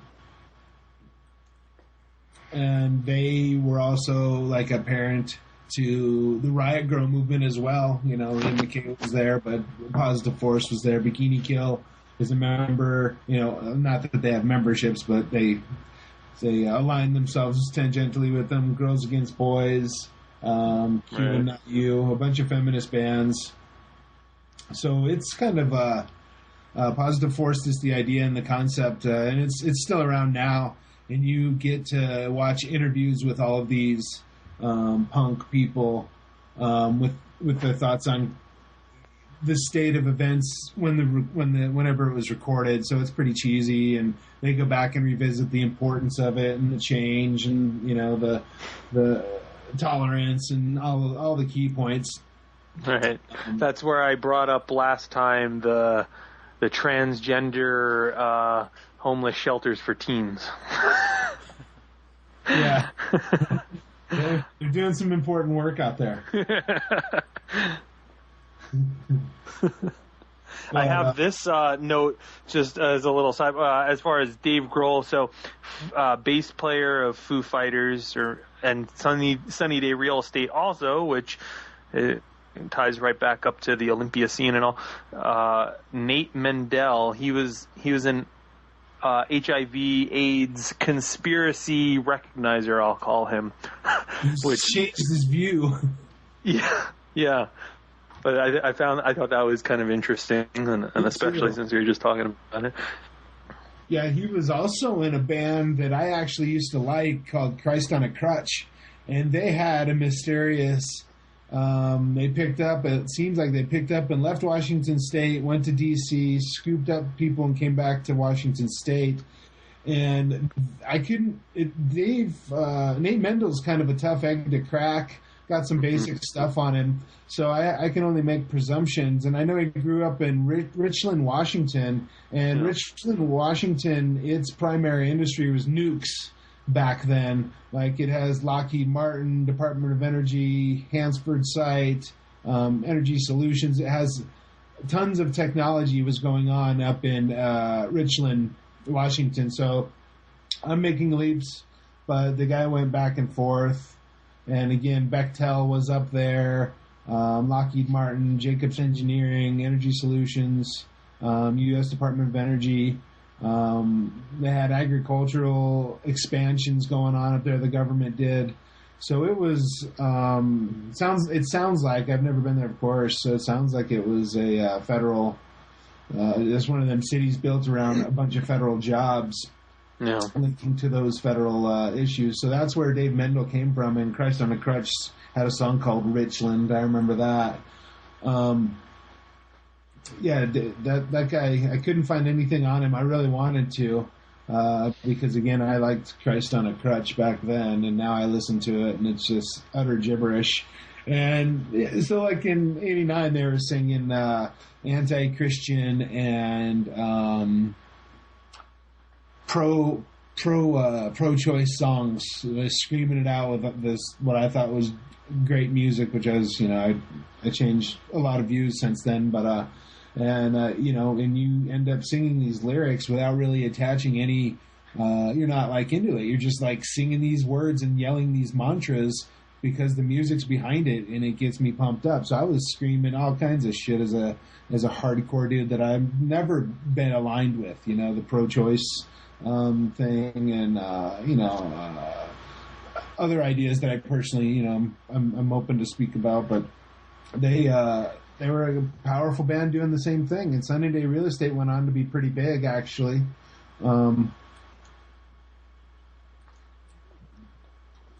Yeah.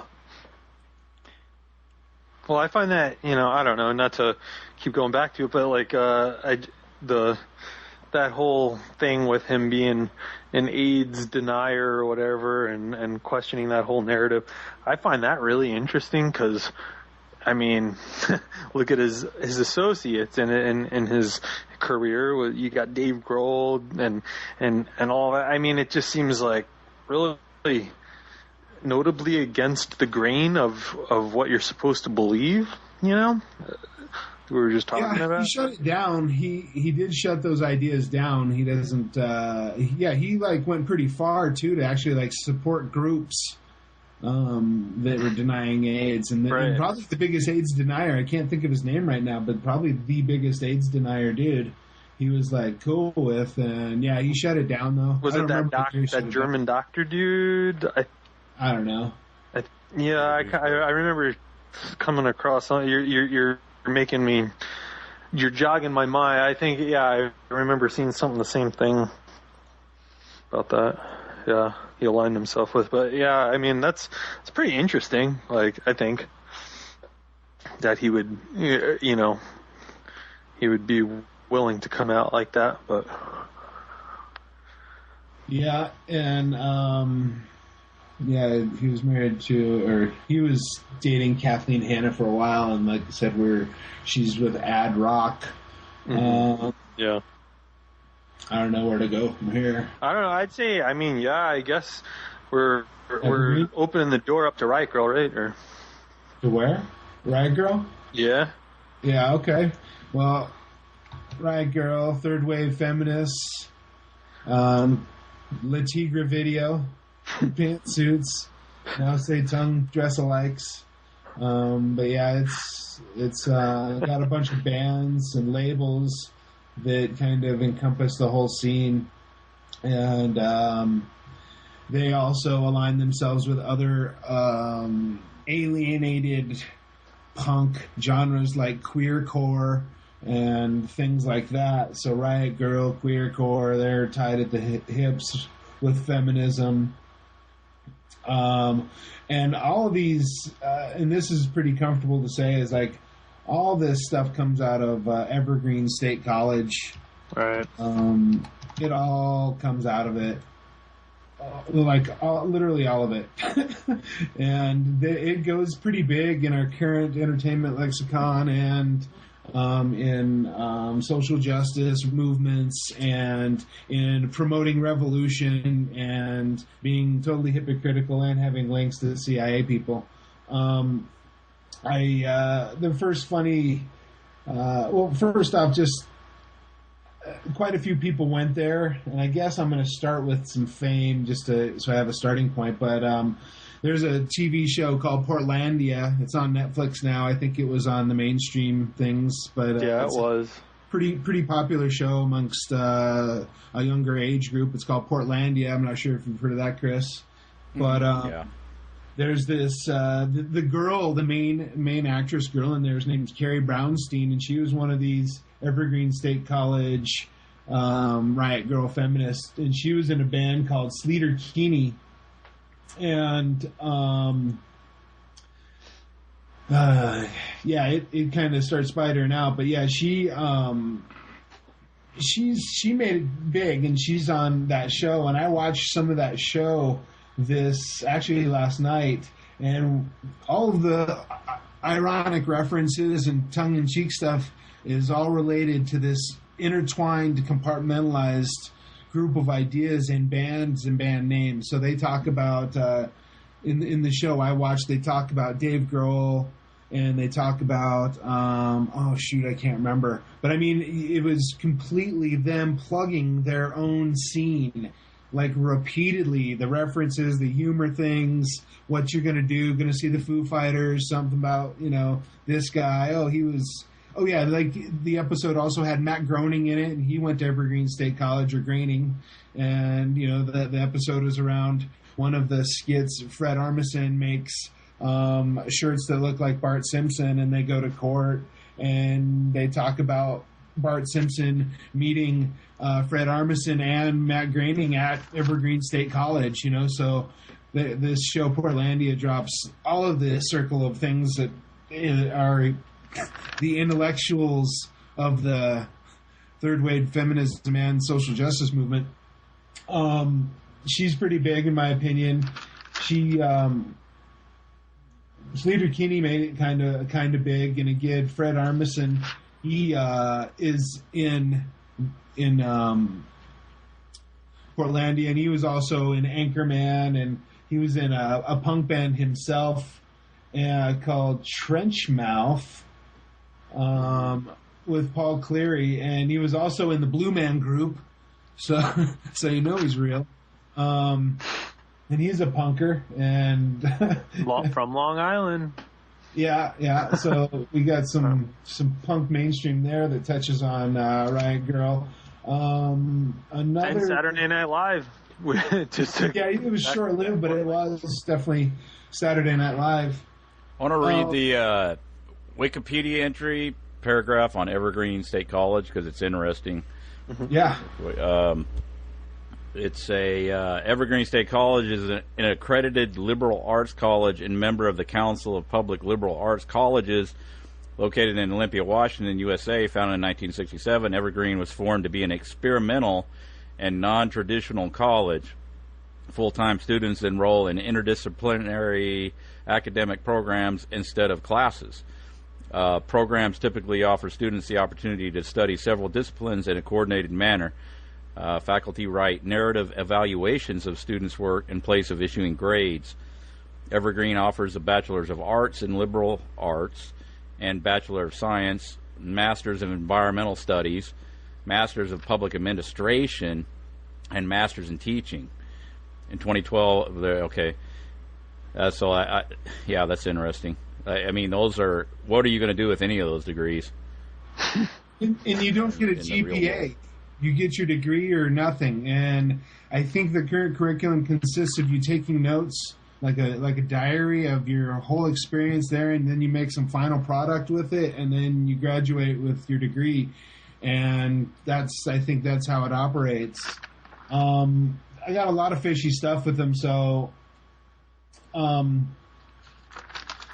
I want to kind of go backwards just for a sec to early in the conversation when John was bringing up Planned Parenthood, because Sleater-Kinney, since we're talking about them, they actually have a pretty bold statement I cut out. We hope to provide information and access to Planned Parenthood to a whole new generation of Sleater-Kinney fans. So they're really open about Planned Parenthood support. Well, about, not even quite 2 years ago, my wife and I went to see Sleater-Kinney. They did like a reunion tour or whatever, and there was a big Planned Parenthood table set up. Yeah, so, they haven't lost it. They're kicking that whole thing. Yeah, and along with that, there's quite a few places I could stop with them, but I'm going to try and find this Anne Rule page. There's a book out there that Anne Rule wrote, and she's a true crime author, and it's short stories, and I hope I didn't erase it. Let me see here. Yeah, okay. So it's called But I Trusted You, Anne Rule's Crime Files number 14.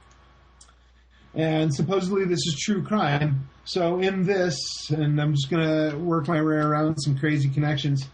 This is a quote from this book. Dusty's mind circled once more around his main delusion. He testified that he felt the CIA was possibly responsible for his mother's murder. While I was at Evergreen State College, it became apparent that somebody had laced the well that supplied the water to the college with some kind of chemical or drug. He said with his own crazy conviction, the chemical caused men to become drowsy and the women to become sexually productive. They said it was an experimental college, so drug and water. That's from an Anne Rule book called But I Trusted You, and it's like number 14 in the series. And I looked to see if it's fiction, nonfiction, and it's repeatedly listed under true crime. So the actual chapter is called Sharper Than a Serpent's Tooth. And there you go. That's crazy. Yeah, so we got that connection. I also found a little ad that I found pretty interesting. And I found this ad at Virginia Commonwealth University, too. First CAA, first international school jobs and internships at the Evergreen State College. So basically, they're recruiting up there pretty openly. I saw a very similar ad to that at Virginia Commonwealth and started poking my head around that school. And when you start with a certain set of goggles on, you can definitely make some stories up. There was also some, just to give you a little fun, Chris, I'm not sure. Have you heard of Rachael Corrie? That's the International Solidarity Movement political activist that got ran over by a tractor in Israel. Yeah, I've heard of her. Yeah. Yeah. So she went to Evergreen State College. Oh, really? Yeah, she went to Evergreen State College. And I pulled up videos trying to find, what was going on, because that rang some bells.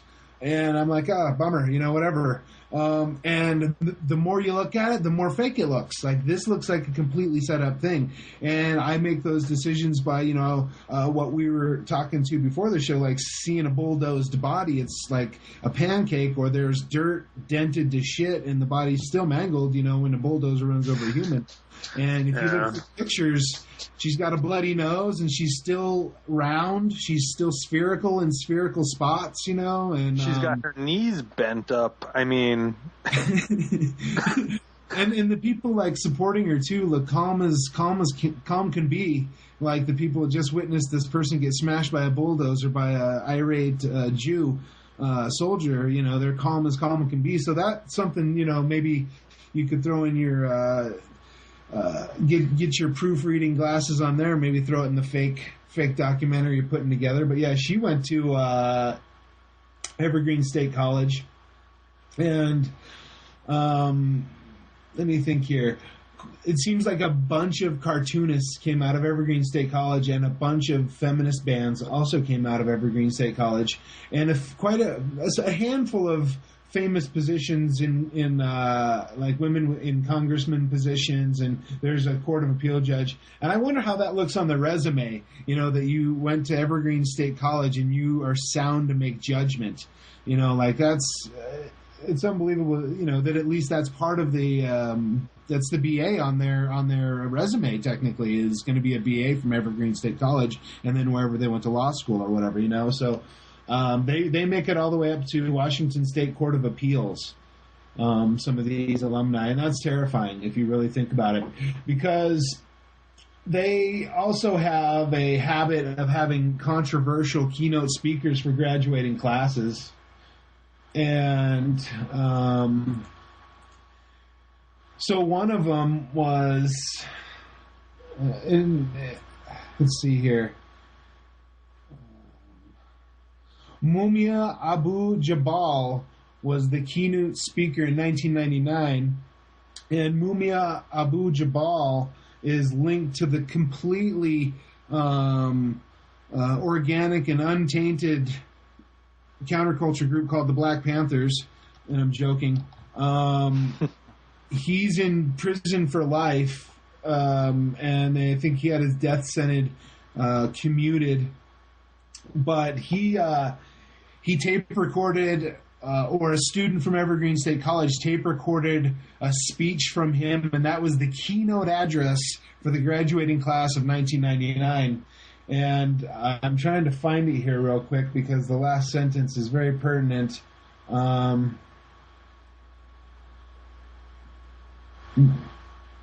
right. I may not have taken this note, but either way, oh yeah, here it is. I got it. So Mumia Abu-Jamal gave a powerful speech that was taped by a student he spoke to from death row. He talked how graduates of all races could contribute to creating a more just world by becoming revolutionaries. So, so that's a common theme I'm going to beat to death as long as I'm on a podcast. Another graduating keynote speaker, it's not that controversial, but there was some controversy, was Larry Mosqueda or wait, was it Larry Mesquita? It had something to do with Leonard Peltier and his imprisonment. And I think he actually did a keynote tape or something like that as well. But he keeps popping up in the revolutionary education systems, and allegedly Malcolm McLaren's last words were "Free Leonard Peltier." So they were chanting his name over in London. So we got some strange keynote speakers. They actually had an organized contingent and mobilized, and this is 99 as well, for the protests at the World Trade Organization that occurred in Seattle. And that, if you think about it, that actually made it to the mainstream with a movie called Battle in Seattle with Woody Harrelson as a riot cop who loses his temper, and Channing Tatum. I can't remember if that's the right name, but he's one of the cops that ends up dressing up like a black bloc anarchist, but it's only because he had to scoot his way through the crowd. So it's total misinformation or misdirection about a situation that Evergreen State College planned on going to attend and making peaceful, a massive and powerful protest against the World Trade Organization. But there's a lot of movies and stuff after it. There's documentary after documentary about it, and I watched it and I was like, how dare the New World Order? But it's a police state. Like, that shit affected me. And now I'm like, God dang you guys made that up? And you made a movie about it to re-propagandize it and redirect the conspiracy theories, because the conspiracy theory, the biggest one, is they're using a technique called kettling and abusing protesters and macing everybody. And there was also one where they were saying the cops were dressing up as the anarchists to infiltrate the group, and they were actually breaking stuff to provoke the anarchists to break stuff too. And the cops were setting fires to cars dressed as anarchists to make the anarchists get in trouble. So that's a narrative in the documentary. That's a narrative rewritten in the mainstream movie with Woody Harrelson and Channing Tatum. And you find out the whole thing has actors all over it. So it could have been really Evergreen State College people supposed to breaking windows, and they're just mixing the cop meme in there. They didn't really need cops. It was people dressed in hoodies and masks.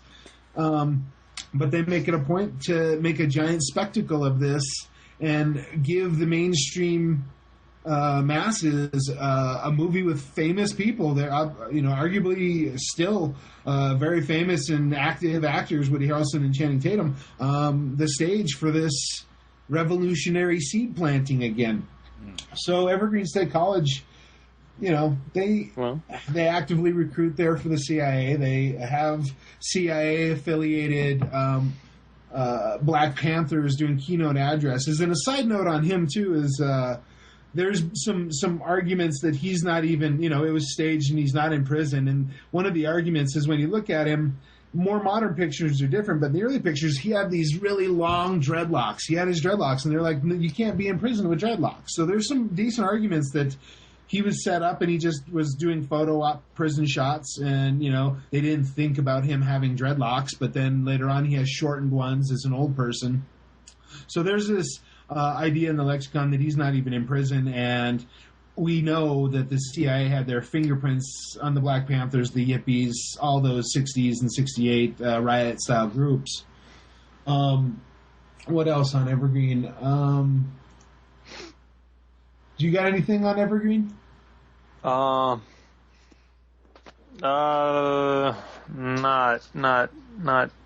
anything notable beyond what you've already kind of brought up. I don't know. So on the note of Carrie Brownstein, so is interesting. So she graduated Evergreen State College with an emphasis on sociolinguistics. which, if you look at sociolinguistics, is the descriptive study of the effect of any and all aspects of society, including cultural norms, expectations, and context on the way language is used, and the effects of language on society. Thought that was kind of interesting little tidbit there.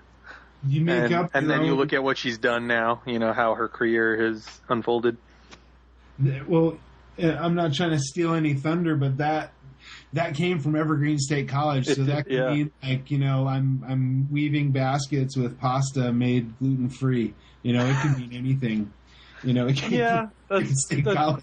Yeah, that's true. It says it comes out from the 60s, or but still, I mean, that's what her emphasis was, and then look at what she's done. Kind of reminds me of another one, like I keep bringing up NOFX, Fat Mike, with social, a degree in social, what the heck is it? Social psychology or whatever, something like that. Yeah.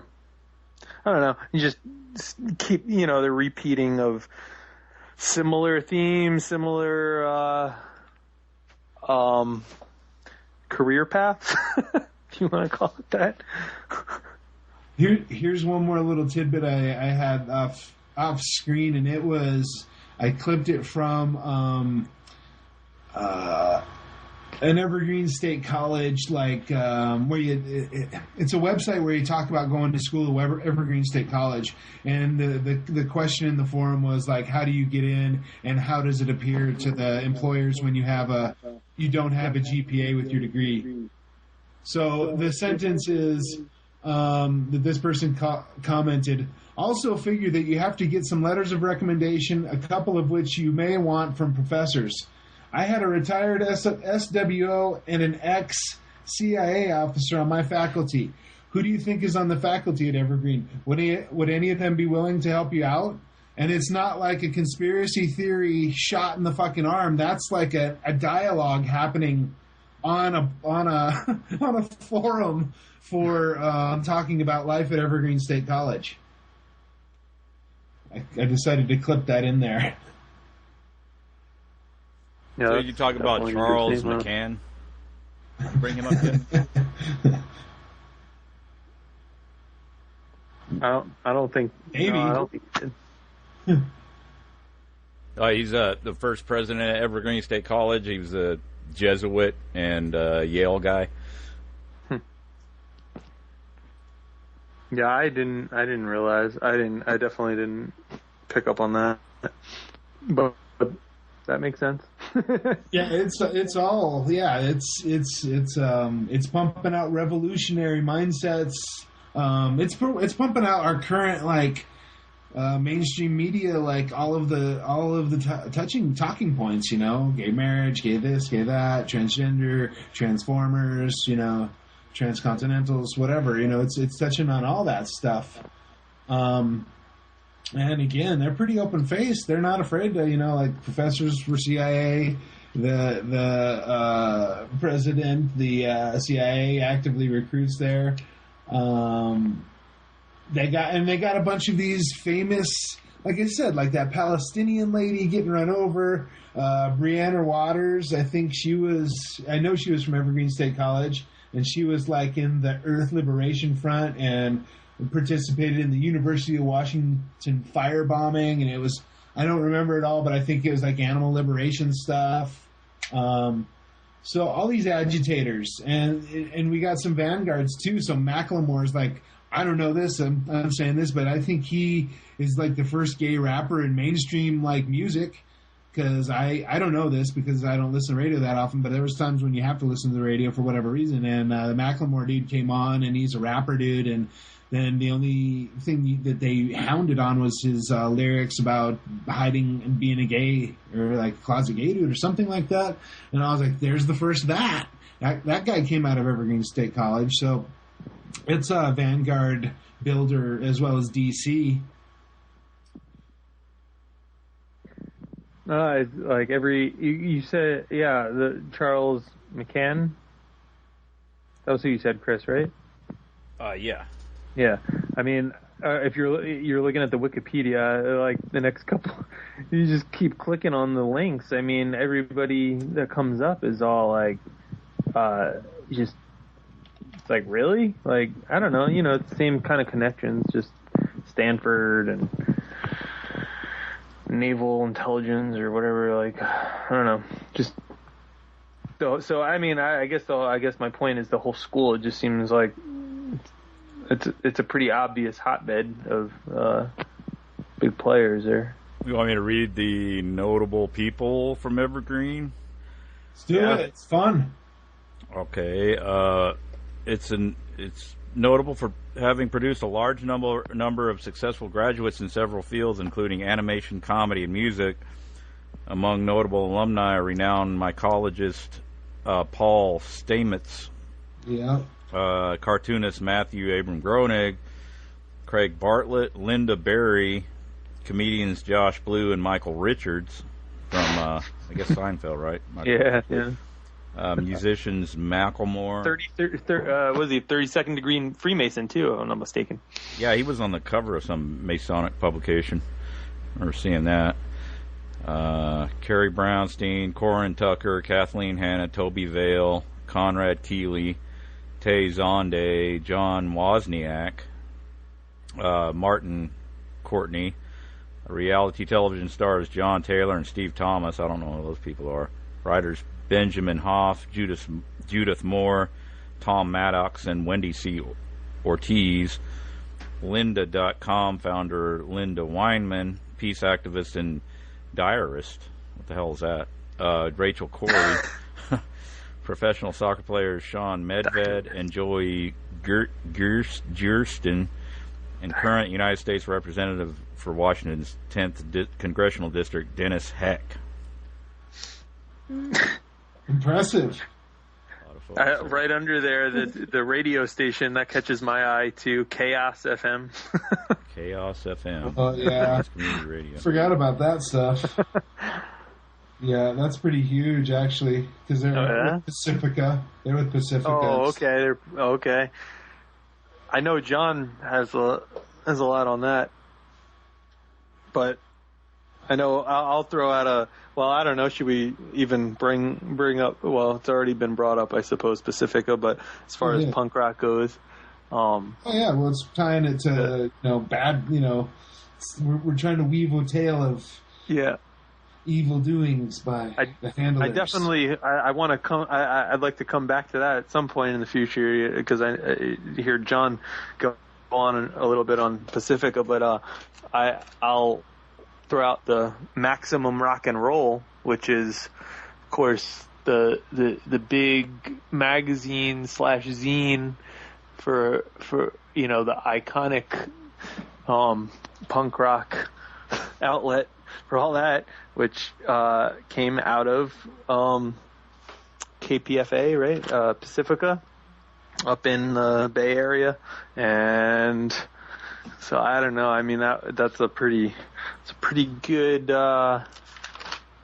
connection there, because that came out of because it's a magazine now, and it has been. That's what it's really known for. But it actually started.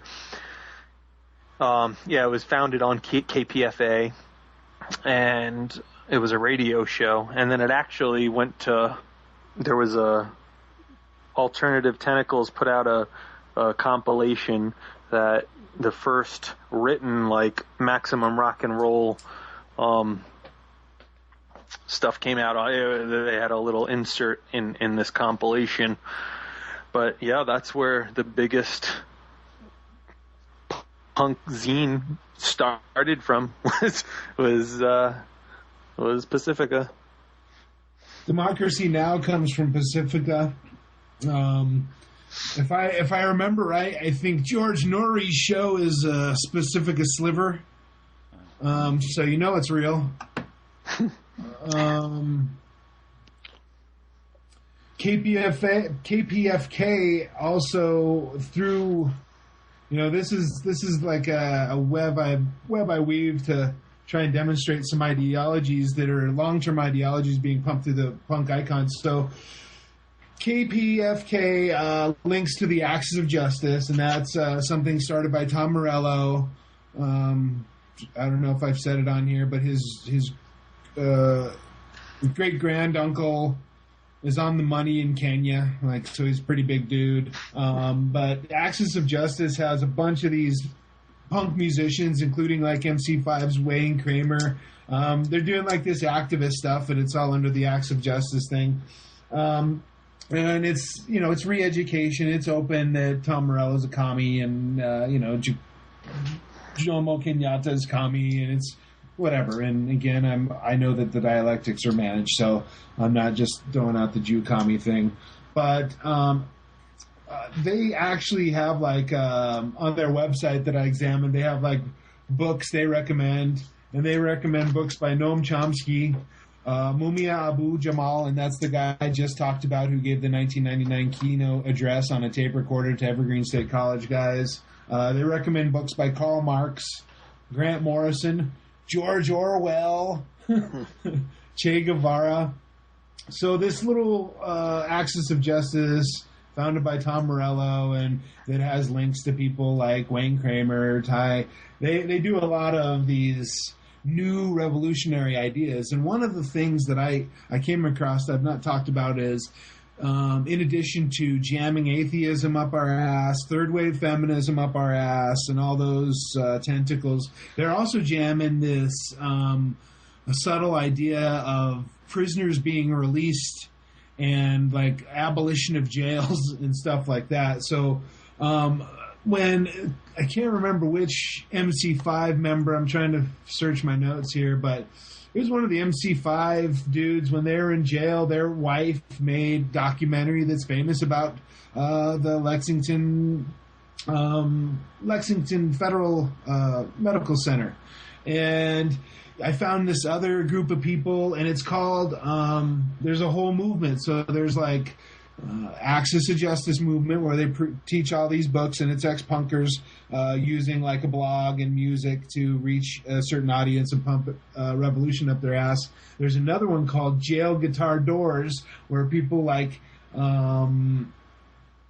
Billy Bragg and Wayne Kramer and these other dudes are singing to benefit prisoners, and so there's, in addition to this Alfred Kinsey style hidden motifs and injections of ideas, and the tip totalitarianism mentally, and incrementalism, and all those ideas. I recognize that there's an incrementalism approach to people being released from jail, abolishing jails, abolishing prisons. So that goes in line with, or it can hold close hands with temporary autonomous zones where pedophiles can exist temporarily in this zone, and it's legal with the all ages thing. So there's all these little things. Atheism is one of the primary topics of punk rock, but getting the Jail Guitar Center, or the Jail Guitar Doors Foundation, and like I said, the Axis of Justice, they deal with punk.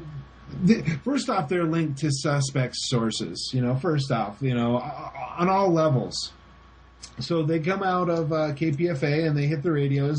That comes out of Pacifica. And again, another wing of Pacifica is Democracy Now!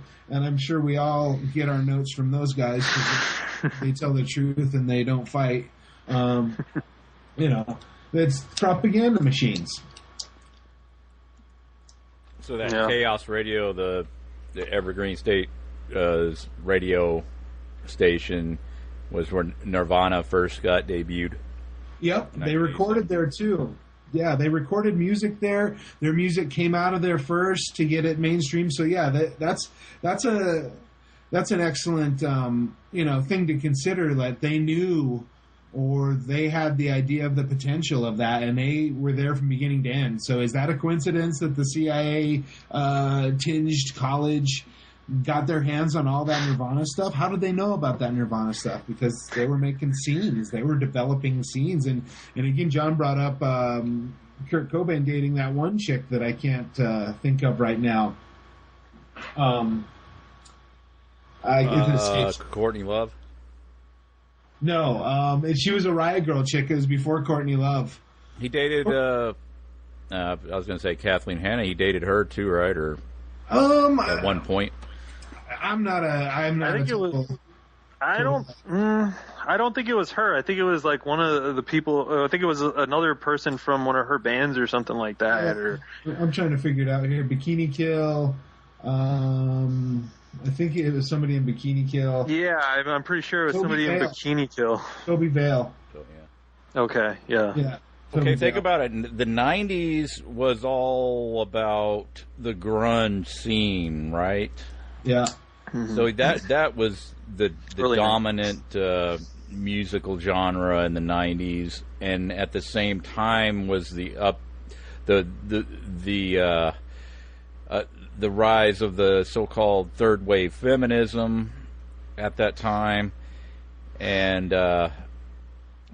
punk, like it kind of exploded with the same sort of scene. Like punk really exploded. Right. Like Green Day, and it brought it to the mainstream. So it switched it started from mainstream punk to hardcore too. Like, sorry to interrupt you, but it switched it. Like the technical change in terms is it went from punk to hardcore or hardcore punk. So the word hardcore is in there. So that's really what we're talking about here is the roots of this. What we're seeing now with the social justice warrior bullcrap, this kind of really ultra leftist wacky nonsense that's coming out of these universities stuff, sort of has its underpinnings here at this Evergreen State College in the 90s, bringing all this to the forefront, and mainstreaming it. Mm-hmm. All of it. All of it. And Ian McKaye, again, too, like, he's, there's even a little dialectic, like I say, trying to find this quote. He came under criticism by those within the movement who claimed McKaye was simply capitalizing on gender inequality for ulterior motives, and that it was not his position to be a part of Riot Girl. So there was some infighting between the Lesbos and Ian. Yeah. Because they couldn't have a guy, involved in that. It would be a little... And it's, they don't want to... I don't know. I don't know if they ever expected to be examined the way we're examining them, but, yeah, he, like I said, he produced the very first albums and he got that stuff rolling, and that's no coincidence. And again... rehashing what we talked about, McKaye, he came from a propaganda family. He's coincidentally signing bands, shooting out of the CIA college. Like, I wonder, like, I don't know how the actual interactions go down and stuff, but there's definitely interactions. There's absolutely coincidental interactions. At least, I don't think it's coincidence. Well, that's the thing. You don't want to be a coincidence theorist. And just to touch on Pussy Riot too, they kind of Kathleen Hanna digs them, and Pussy Riot looked up to Bikini Girl and Kathleen Hanna and stuff. So does that come from Evergreen State CIA Lesbo College, and it's being injected into Putin's lexicon? That's or at the very least, like what the most logical influence you would have to list if you were going to be putting together this whatever you want to call Pussy Riot, like this psyop or whatever whatever you want to call it. But I mean, wouldn't that be the logical influence that you would list? Yeah. Another Riot Girl band is called Bratmobile, and that had Allison Wolf and a girl named Molly Newman. Molly Newman was one of the co-owners of Lookout Records. After Larry Livermore sold it, she co-owned it with Chris Applegren, her husband. She probably made a ton of cash during that transaction because it was after it exploded, but they did shut down. But again, it's about getting that money at that point in time. She also ran in-division management and managed bands like the Locusts, Ted Leo, and the Donnas. She found a feminist magazine with Allison Wolfe called Girl Germs, and they pumped a bunch of feminist ideas into this little fanzine. There's some quotes about, and I couldn't re-find them, but there's some quotes about them sneaking into her dad's office and using his copy machines, and it being a big deal because of where her dad worked or something like that. And I'm sorry I'm leaving it ambiguous, but I never could track it down where her dad worked. But I can say that when she was 18, she actually worked with Mo Udall, and Mo Udall is a politician out of Arizona. He was U.S. representative from Arizona from May 1961 to May 4th, 1991. So this riot girl worked for a Mormon Republican from Arizona, and at the age of 18, and just a little hometown coincidence, he played on the Denver Nuggets, and he attended University of Denver Law School, and his family, I think his sons are his son is Mark Udall, and Mark Udall is the senator from Colorado. So they got connections to my little hometown, and where Nancy Sponge got trespassed from the state of Colorado. She was banned, right? Yeah. Let me read this article here I found. We Are All Pussy Riot. Kathleen Hanna speaks on the jailed feminist punk group. It would be really cool if this reinvigorated feminists all over the world taking on the appearance of Pussy Riot locally and making change around that. Pussy Riot is the most important band of 2012. That's what you're hearing from countless artists, including Kathleen Hanna and Toby Vale, feminist icons and founding members of the seminal riot girl group Bikini Kill. Since 3 of the Russian punk group's members were detained this spring on grounds of quote-unquote hooliganism, unquote, for performing a song that included the lyrics, Mother of God, Virgin Mary, Drive Putin Away, inside the Moscow church, there has been no shortage of commentary and activism in their defense, but perhaps Hannah summed it up best. Seriously, they are in a fucking cage, quote-unquote. Yeah. That wasn't completely contrived and bullshit. I mean, come on. Well, you know what's interesting? Because what? Well, I was going to say they give us a weird narrative because in the media, Russian media and American media, they talk about one of them getting out early. One of them's named Ekaterina Samuchevich, right. And she's the girl that graduated from the Moscow Institute of Energy and also worked for 2 years. She worked as a defense contractor on a secret project to develop software for the nuclear attack sub K-152 NERPA. So did she get out of jail early because she was rich? Did she get out of jail early because she was a spy for the state? Or was it all bullshit and she just got out of jail early? Dude, she came and then I'm just going off of memory here, but thinking back several years ago now, but she came over here. I remember she did a thing at the knitting factory in Brooklyn or something. Like they had her, she was like a featured guest at a show or something where it was like she was out of jail and then she was in the United States promoting, the whole whatever they're promoting, the propaganda that's being dished out. I don't even know what to say. And as now I'm just thinking of, I remember Hillary Clinton was somebody that spoke on her behalf. Yeah. So Maria Loyakina And another Pussy Riot moron, they actually had roles in the TV series House of Cards, playing characters similar to the ones they were portraying. And in House of Cards, throwing Putin under the bus. So these Pussy Riot chicks were in House of Cards, that series, throwing Putin under the bus. They're not everywhere. They're on. None of that was. That's all just coincidence.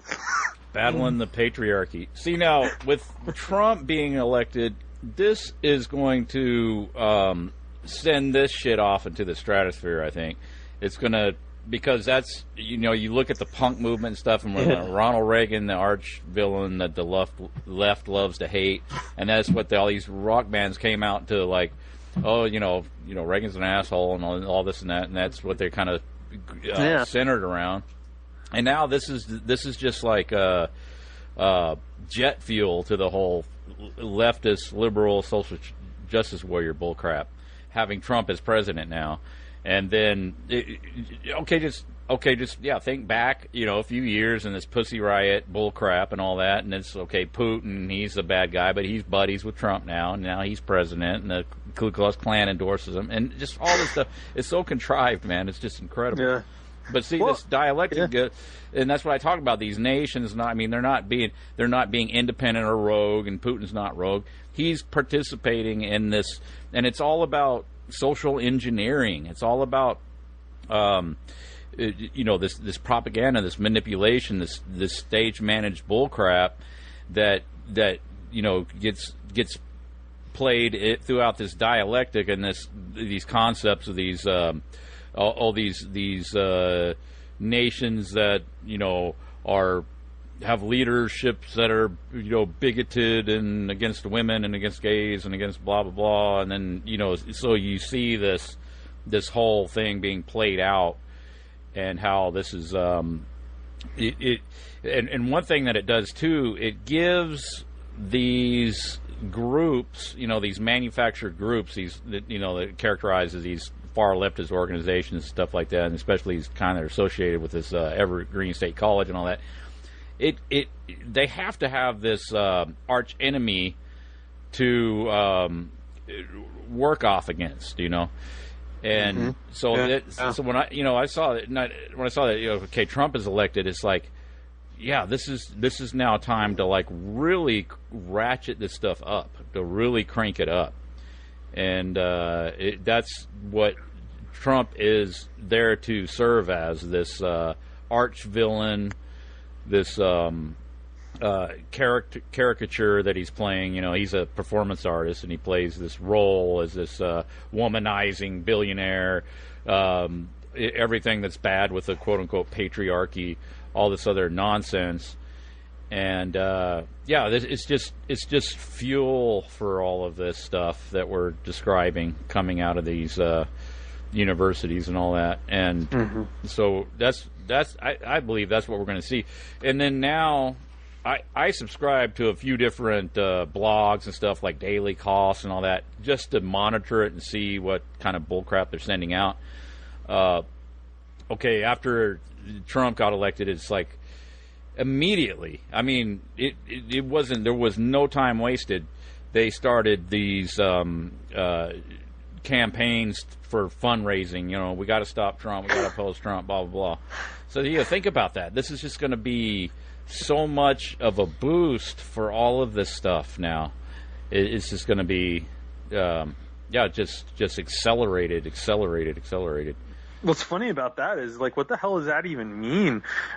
Fundraising. I know what you're talking about because I've seen it on like change.org or whatever. I've caught wind of the same thing. But what does that even mean? Like, what is if you donated money to any of these causes, where is it going to go? Like, what is that going to do? Like, you know what I mean? Like, what do they hope to accomplish by your donations? Or they just collect it and goes into line some few people's pockets, and I don't know what, like make a poster or something? Like, what does it even mean?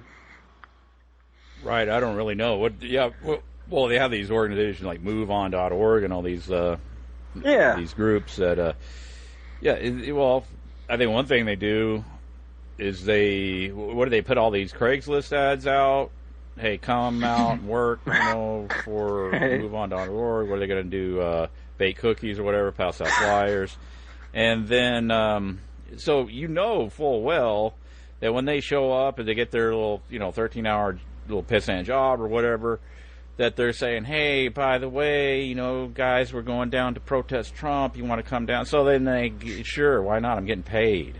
And then go out there, and then, like, they show it on TV, like, oh, it's all just theater, man. Yeah, I mean, what the hell could your protest possibly even mean, especially if you buy into the whole thing, like, well, Trump was elected, he got the vote or whatever. I mean, so you're going to go protest against it, and what do you think you're going to accomplish by the end? I know a month ago or whatever, you could have maybe speculated that, well, this whole rhetoric that they were putting out, that of the potential of flipping because of the popular vote versus the electoral college vote, I suppose that was a possibility. But it was like, what's the best outcome you can hope for if you're super anti-Trump and you donate some money, or you answer a Craigslist ad and you go out and protest?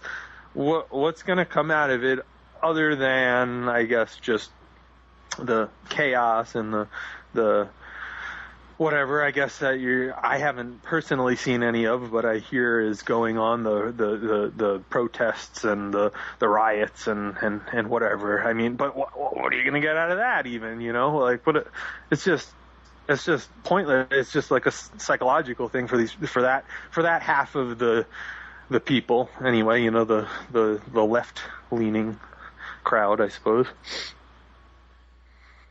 Yeah, go out and have an abortion in protest of yeah, and just ramping up, accelerating all this stuff and giving it some validity by way of this contrived dialectic. But you and I mean, we can see that, but in their best case, what in their mind is going on? Dude, don't even bother trying to figure that out, because it's not. Yeah, they clearly have abandoned logic and reason. And they don't have any points or anything that are even touching on anything coherent. Right. Yeah, I guess that's really the answer. It's I guess that says it all. I don't. There's nothing even more to really, because it's like that's what it comes down to. There is no thought. There is no. You're gonna toss your money into this freaking black hole, I guess, or whatever. It's just pointless. It's just absurd. Yeah, it's totally nonsensical as well. It's just so baseless, nonsensical. But you point out about politics and it being pro wrestling. It is like it is such. You can make so many comparisons to pro wrestling, and they're direct comparisons. You'll see like people, and they parodied it real well in that movie Idiocracy, where the president dude. Yeah, where they're out, or the guy's going to be executed. So instead of execution, like in the injection and stuff like that, you go into the stadium, and then they have like monster trucks, running over and shit. Back to the Romans. Yeah, sort of a send up of all that. Right. And then the guy, and then it, it goes into this, pro wrestling type scenario, and everybody's freaking out, trying to tell, what was the guy's name? Burrito Supreme. Like, hey, he's over there behind the right, and everybody's getting all riled up and pissed off. It's like, that is a lot like we got going on now. It's just this contrived, fight between these two friends, buddies, the Clintons and the Trumps are their buddy. It's all kind of pictures of them golfing, hanging out, eating, going to weddings, hanging out with hookers, and all that stuff. It's just so brazen, obvious. But then people get so emotionally invested in all this shit, and I think that's really the point of it. Is like you need to engage people on an emotional level, and then they get in this irrational behavior that's none of it's thought through, Yeah. And I think that is what one of the objectives is about all of this is like you want a population that is easily manipulated and reactive and they go off emotions and they just bypass their critical thinking faculties and all that and go right into these this theater, this manipulation is what it is. That's being fed to them, and right, yeah. I mean, yeah, exactly. Like they're just buying what they're being sold without any thought and thinking, oh yeah, this is going to make a difference. And if I don't do this, then it's the end of the world as I know it, and which is obviously absurd. But that's what you're supposed to believe. So of course, most people are going to just fall in line to it, and if that means throwing your money at. We're talking about music, and it's a big component of that, where you can have these popular groups, and they're the poster is it that children they're for it. all the vocal ones are 100% on board for? I heard this other expression today. I can't even remember.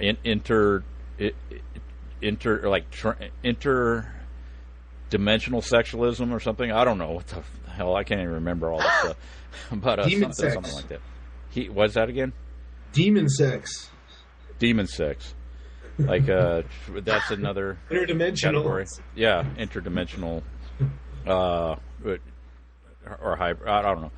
I'll come up with something.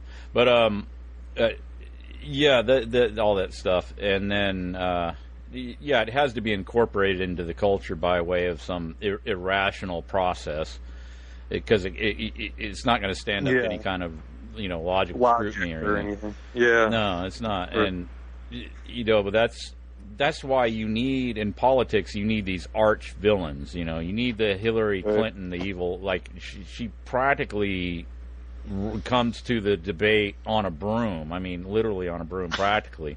How they've painted her up, and I'm sure she is a scumbag and all that, but it's just this amplification of these caricatures to where that you have these two arch villains, and it's to the point now where they play this up so much where you have enough people now that are saying, well, I don't like either one, I'm not going to vote for either one, and maybe that's part of the desired outcome where people just wash their hands of it all.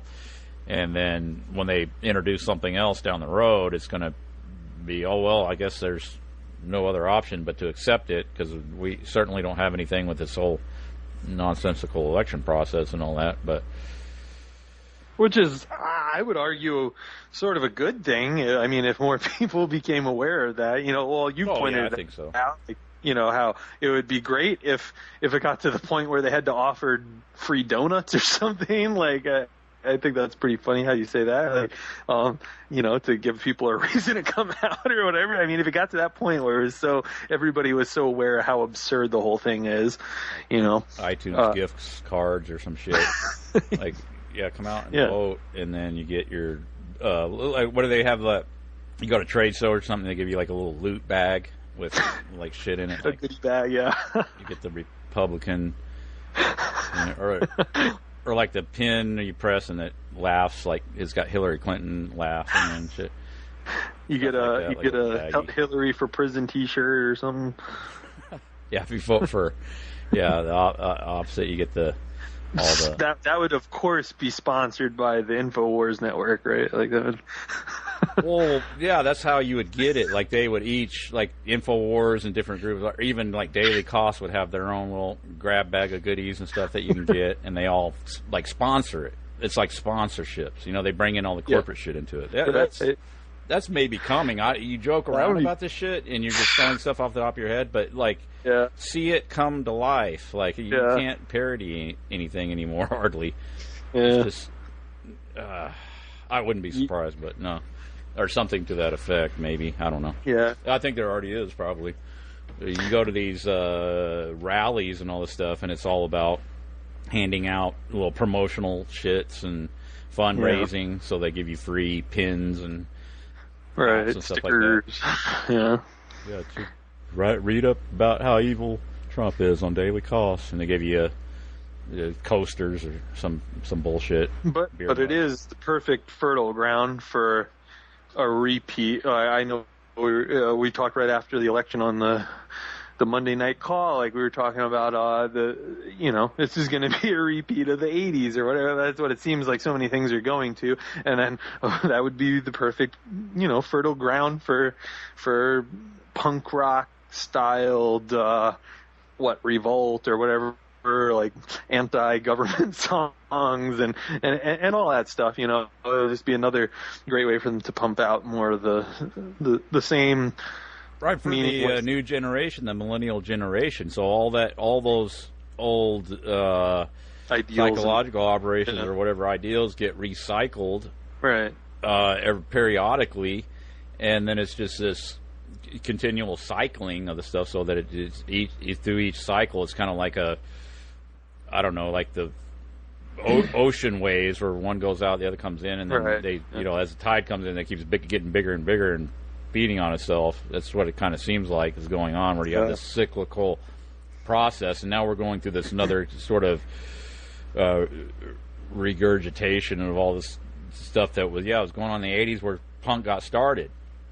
Mm-hmm. And so I don't know, is there a punk rock resurgence of late? I haven't seen it, if there is. I mean, I guess we can that's sort of a discussion in itself, but I mean, from my experience, and I don't go to shows nearly what I used to and stuff, but I go see bands every now and then, and I've gone to festivals and stuff. I mean, I would argue that it seems like it. It seems like it's become its own mainstream sort of niche. Like when I say mainstream, I mean I don't mean like on your normal radio stations and MTV and all that, but I mean mainstream as far as there's a hell of a lot of people into it, and I don't think you could really have argued that back in the 80s when it was all about anti-Reagan and all that stuff. I don't think there was nearly as many people into it at that time, like in those early days. I mean, I guess there was an upsurge at a point there, but then it kind of died off, and I think now it's come back in a much more mainstream accepted way, and it's not in the shithole clubs and stuff. I mean, it is still somewhat. Don't get me wrong. There is. You could go to a warehouse and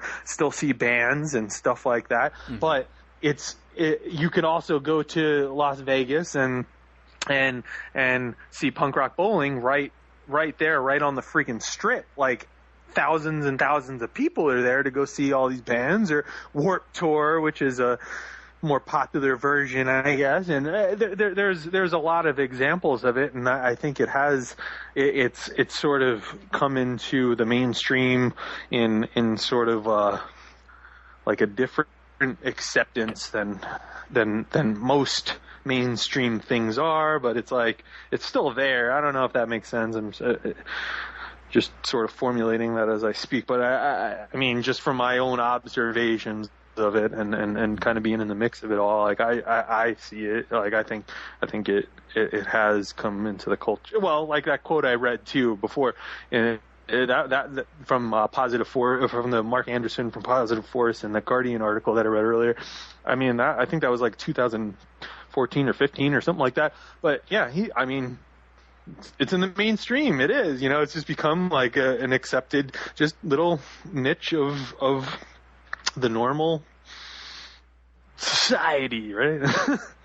Well, I know that as far as the cultural influences go, the hip hop would probably be a more hell yeah, much by more, far. Definitely. It's like everybody listens to thinking hip hop, man. It crosses all demographics and everything, no pretty doubt. much. But then I think at the same time, there's probably a great deal of influence in these alternative rock or It's not necessarily punk rock, but punk influenced, because I bet a lot of these punk influence, right? Yeah, a lot of these people are going to say, "Oh yeah, I was into Black Flag, I was into whatever, this and that," and yeah, they're not that, but yeah. All that whatever, the opposite of the hip hop thing and the mainstream thing, it probably came from punk, Green Day or whoever, You have to look at the demographics, like what is it, because you have different people that of course serve different roles in society. Like you have people that are college educated, they'll go to college, they'll go on to work in some like Evergreen College. They'll go to Evergreen and then go on and work for like to be rock stars, the military industrial. Yeah, but where do they normally work? If you got you have one of those degrees, those kind of bachelors of arts degrees or whatever, you probably go on to get into some kind of government social work, right? Or that. Yeah, well, probably most likely they're going to go to work for some government agency or something. Yeah. Yeah, and so although you think about all those agencies and stuff that are probably the largest chunk of the economy is you have to have all those offices and stuff populated with people that have a certain ideas about things, certain ideologies. Right. I think that's a big part of the goal too. You got to think about that because as far as providing entertainment platforms that appeal to a certain mindset, to appeal to a certain demographic of people. I'm sure all of this is sorted out to where, anybody that's inclined to be a social worker, to go to work in the government or go to work with in that sort of thing, bureaucracies and all that,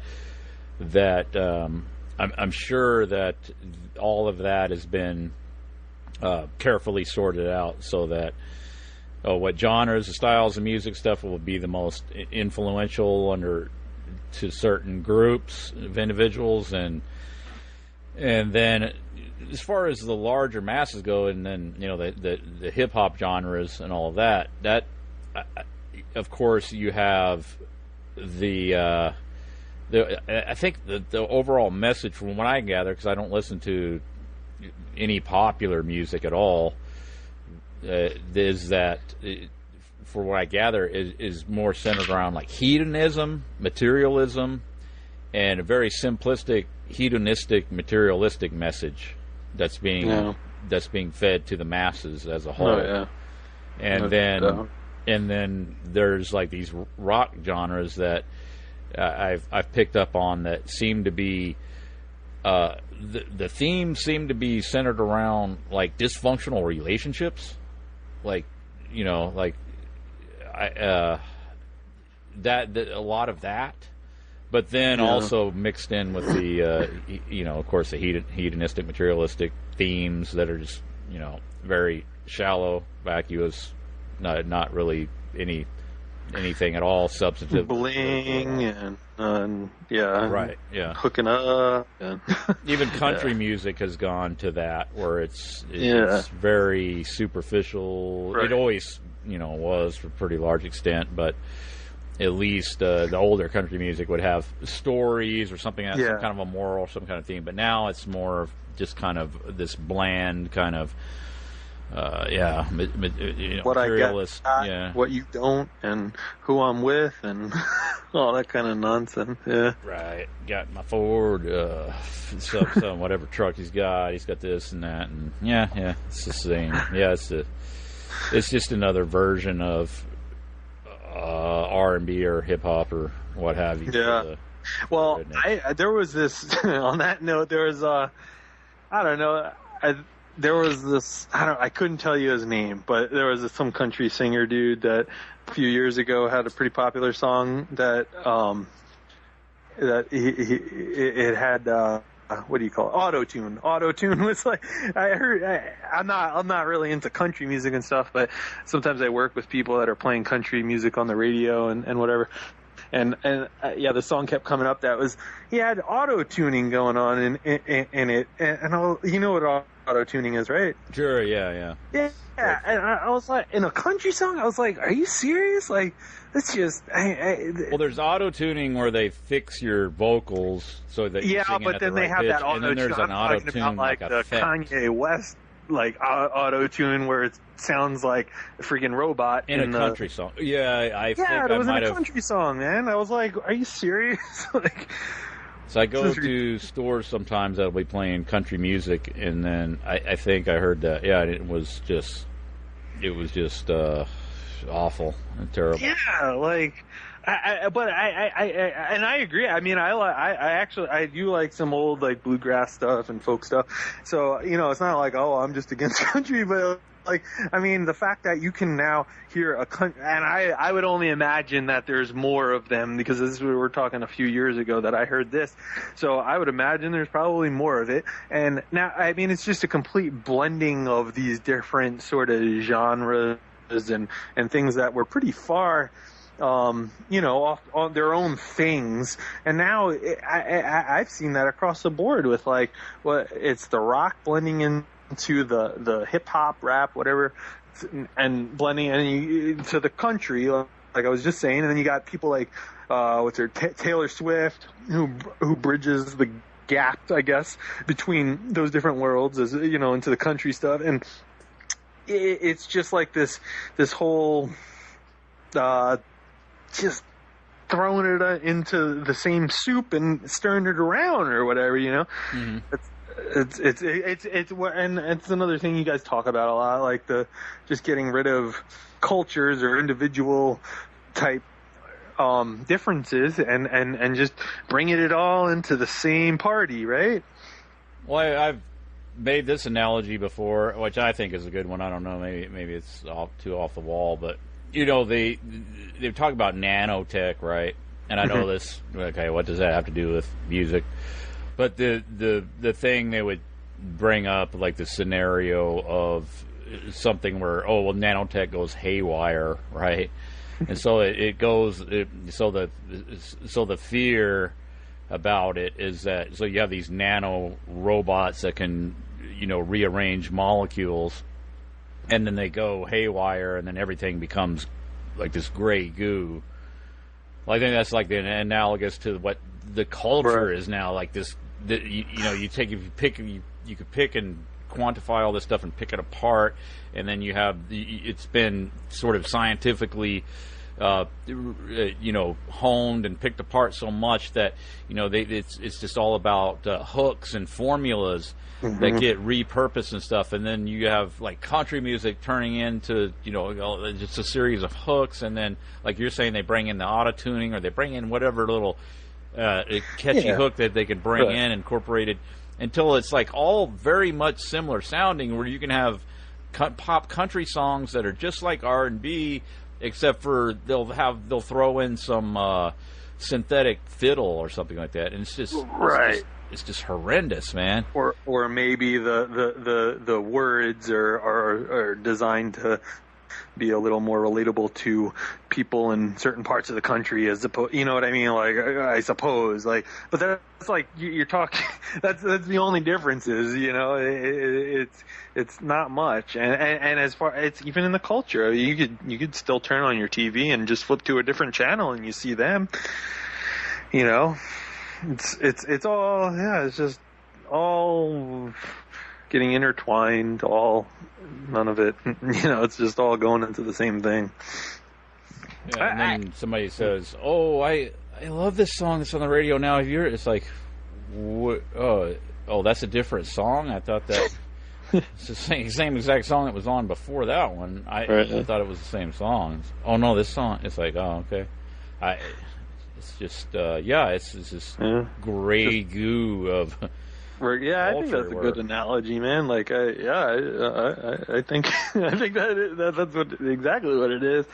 I mean, to be fair, I think that there are some people that are quote unquote, I would say quote unquote being true to it or whatever, like keeping it real or something. That probably, obviously aren't doing that stuff. But the thing is, the masses, what are the masses consuming? Because that's how everything gets pushed forward, is through the mass consciousness, So if that's what we're seeing right now, and we can talk about it, that it's that noticeable that we're having a conversation on it, was 10, 15, 20 years, it's, you know what I mean? Like, it's a done deal.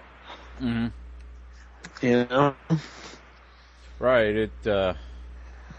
It's just this ongoing process, and I think that it is not something that's regulated to the United States. This is worldwide. This is global monoculture. Yeah, I've heard it described too as a fast foodification of culture. I think that's another good analogy, right? Where you get the chicken McNuggets are just chickens kind of ground up into a paste, and then they make the paste into the nuggets, and then they'll make little nice shapes out of it. So it's like they do everything except for chew it for you. So it's already, there's no bones. They in there, even no put nothing the plastic in it to bother for you. They put the silly putty in there for you, make it fun and nutritious. And well, that's what the music is like. It's a manufactured product. Like some of it is as bad as potted meat, and some of it is it is maybe as good as a chicken McNugget, but it's between the spectrum. There's not much of a, you see what I mean? It's like it either falls between those, but it's a synthesized product, right? When it comes down to it. Mm-hmm.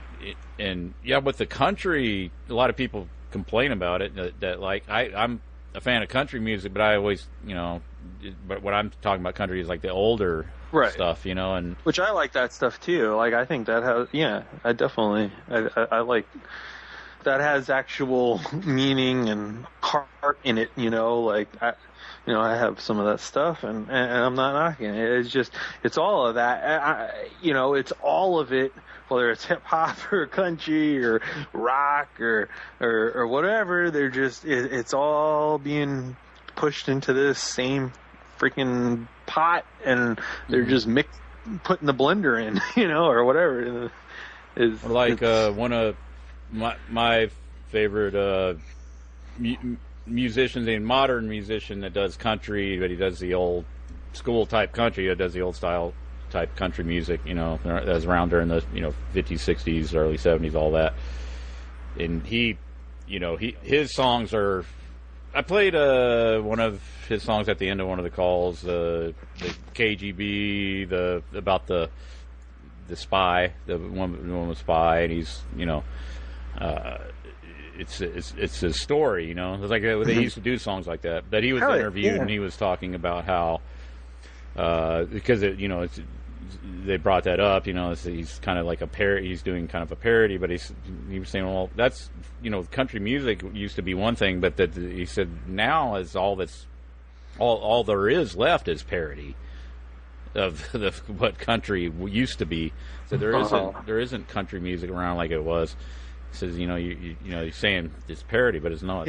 All of it now is parody of what country music was. Well, that's a really interesting point. I never even thought about that. Like, I mean, that makes a lot of sense. It seems, like I don't know, I don't know. My mom was into country music and stuff when I was a kid, and she used to play that, and I didn't like it then. But then now it's funny because I have some like Hank Williams and I like Johnny Cash and a lot of the older stuff, the more folky stuff. So I like all that. But I totally know what you're saying because like I said a minute ago, there was some heart in it. Like there was some. It was like there was real stories. There was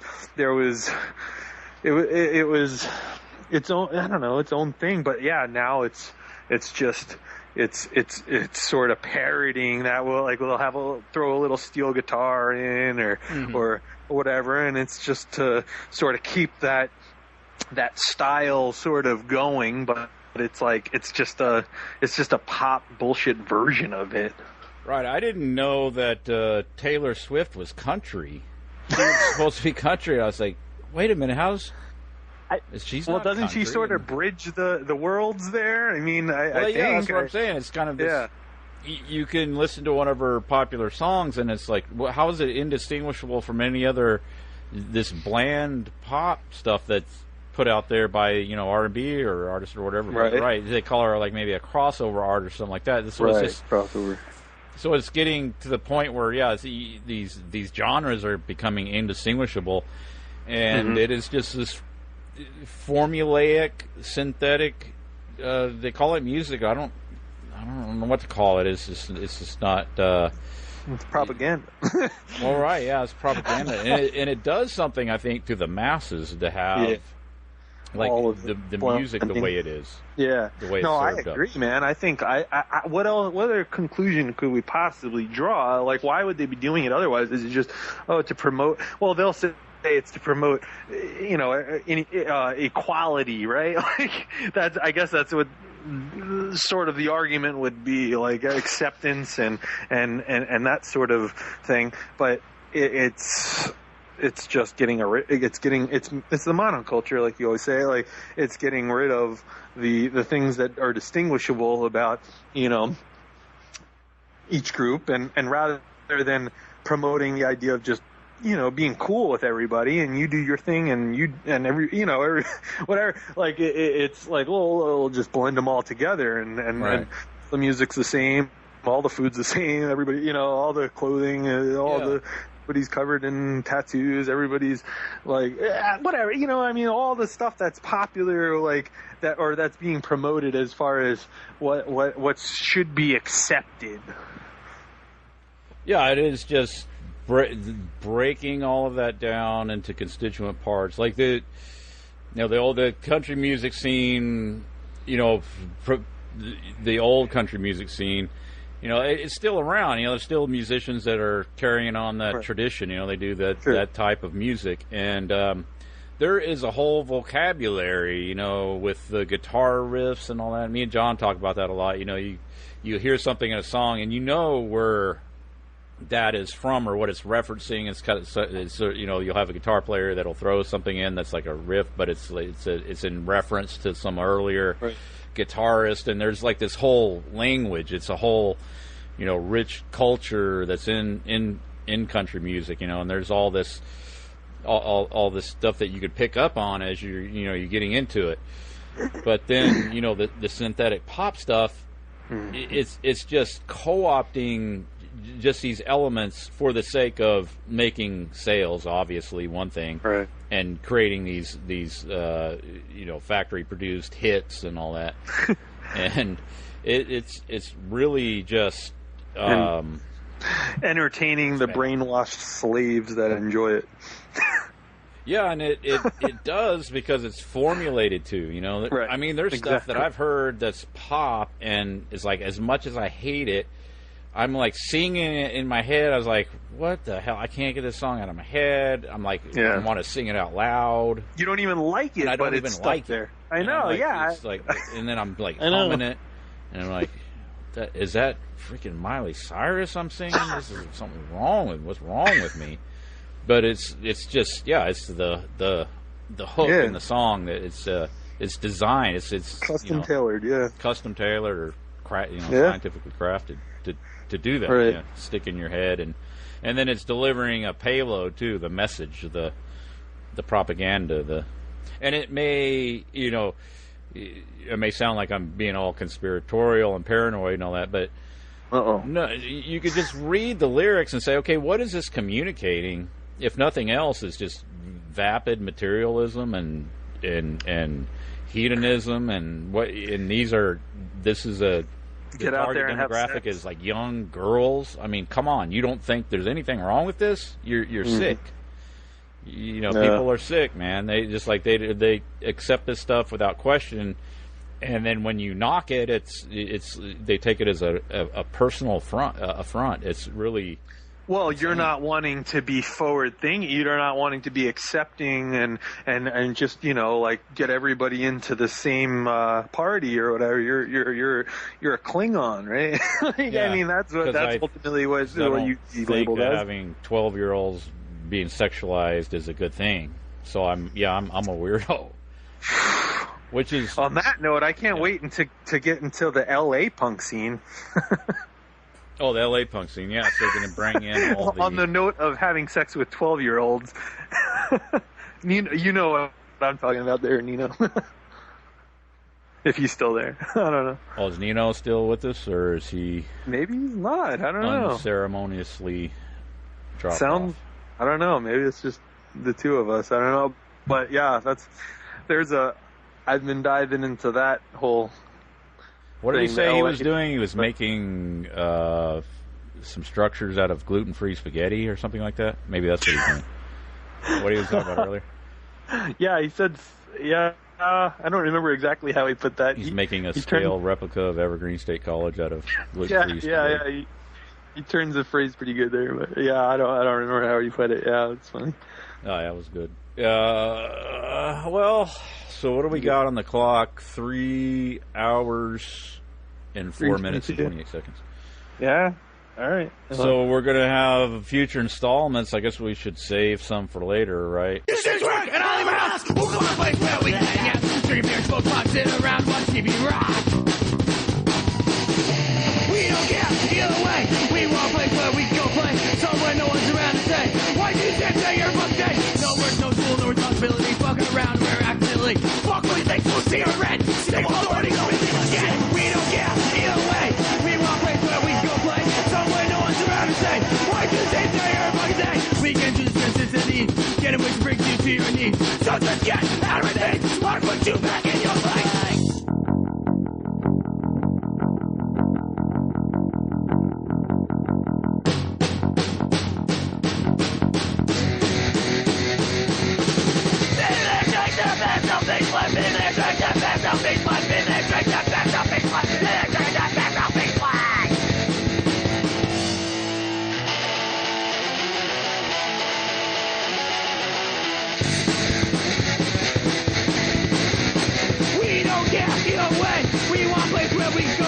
Somewhere no one's around to say, why do you say you're fucking dead?